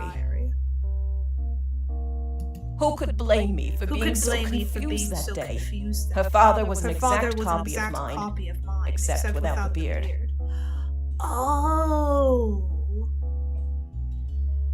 And while the 5 pieces celebrated a new factory, farmhands, it's a fluke there's a picture of my father at all. There's a picture of my father in the background. But there he is in the background, the piece. 6th 5-piece. Oh, that's who he was. Oh! Patsy returned, and things got complicated for Elias. She fought for my freedom, from a life she she fought deemed for my freedom unworthy. from a life she deemed unworthy. Elias relented, so long as I never learned the truth or receive inheritance. They knew I'd help my father. At Elias's will reading, I learned part of the truth. At Elias's the rest I learned at home. I began to hate the 5 pieces. The rest I learned at home. I began to hate the 5 pieces. My father made me stay silent. He was worried history would repeat, and that his grandchildren would become outcasts. His fears weren't unfounded. As you know, my son Ernie died a few years ago. He had trained to take over as president.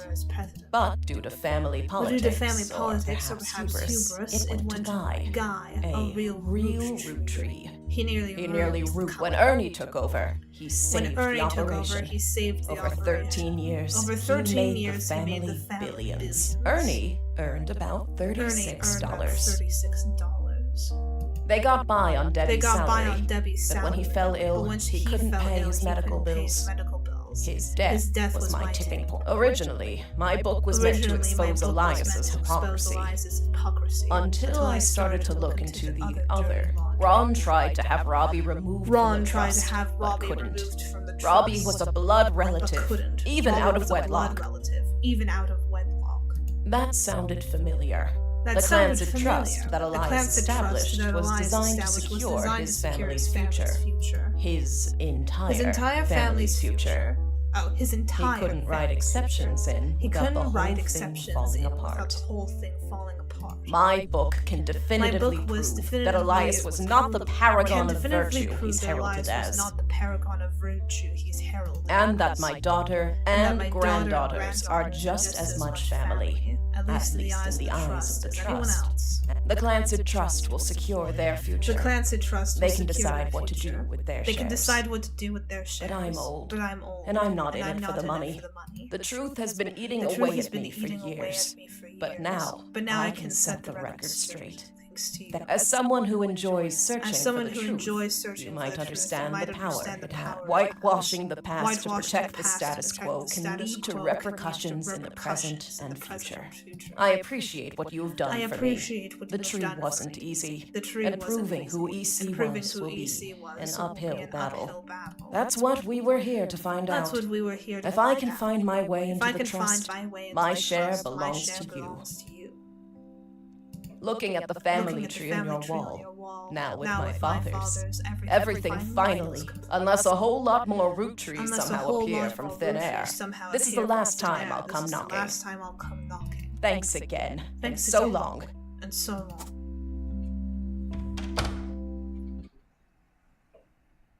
We're rolling. This is a lot less malicious than I thought. Thanks to your hard work, Sam Madsen was published. It received mixed reviews. Life went on, and a new president took over the company. The Roottrees family faded. The world might be burning, but I'm feeling right. Making ends meet. This is the mystery song. We can't afford gas. Roottrees mania is now unlocked. Guys all rush what? To say that I'm pretty. Ladies blood. I'm a secret Roottrees.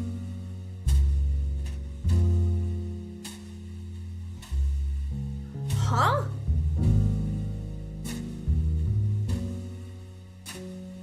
Well, I guess that's a good way to end it. But yeah, that was a lot less malicious or like anything like that than I had anticipated. I thought that there was gonna be like a whole conspiracy, but the only conspiracy was just hiding a pair of two gay dads. I do like it. I do like the story though. It was really nice. But yeah, I do not deserve any credit for solving that. I heavily relied on my duck companion for that because I was really stuck. Because like my brain was like in a completely different direction. But yeah, I wish I could hear like all the music and stuff. But again, with how my mic is currently, that is not in the cards. Hopefully, when my microphone gets its own cable, then I can have audio in my headphones. But yeah, we'll go ahead and figure out this Roottrees mania nonsense in the next Roottrees stream. For the schedule, there will be no stream on Friday because I will be going to see a movie. On Monday, depending on if I can figure out what's going on with that puzzle in By Sweet Carol, I will either be playing By Sweet Carol on Monday, or I will be playing a different game, because I do not want to embarrass myself any further than I have been in the last previous streams, including this one technically. And then next week, Wednesday, we'll be exploring this Roottrees mania, where we will probably heavily rely on our rubber duck carrying us all the way. And then for Friday, we will be returning to Murders in the Yonsei River, because that would be really cool, especially with this microphone. Especially since, hopefully by then, the microphone will have its own cable. And without further ado, I will see you guys all on Monday. Bye!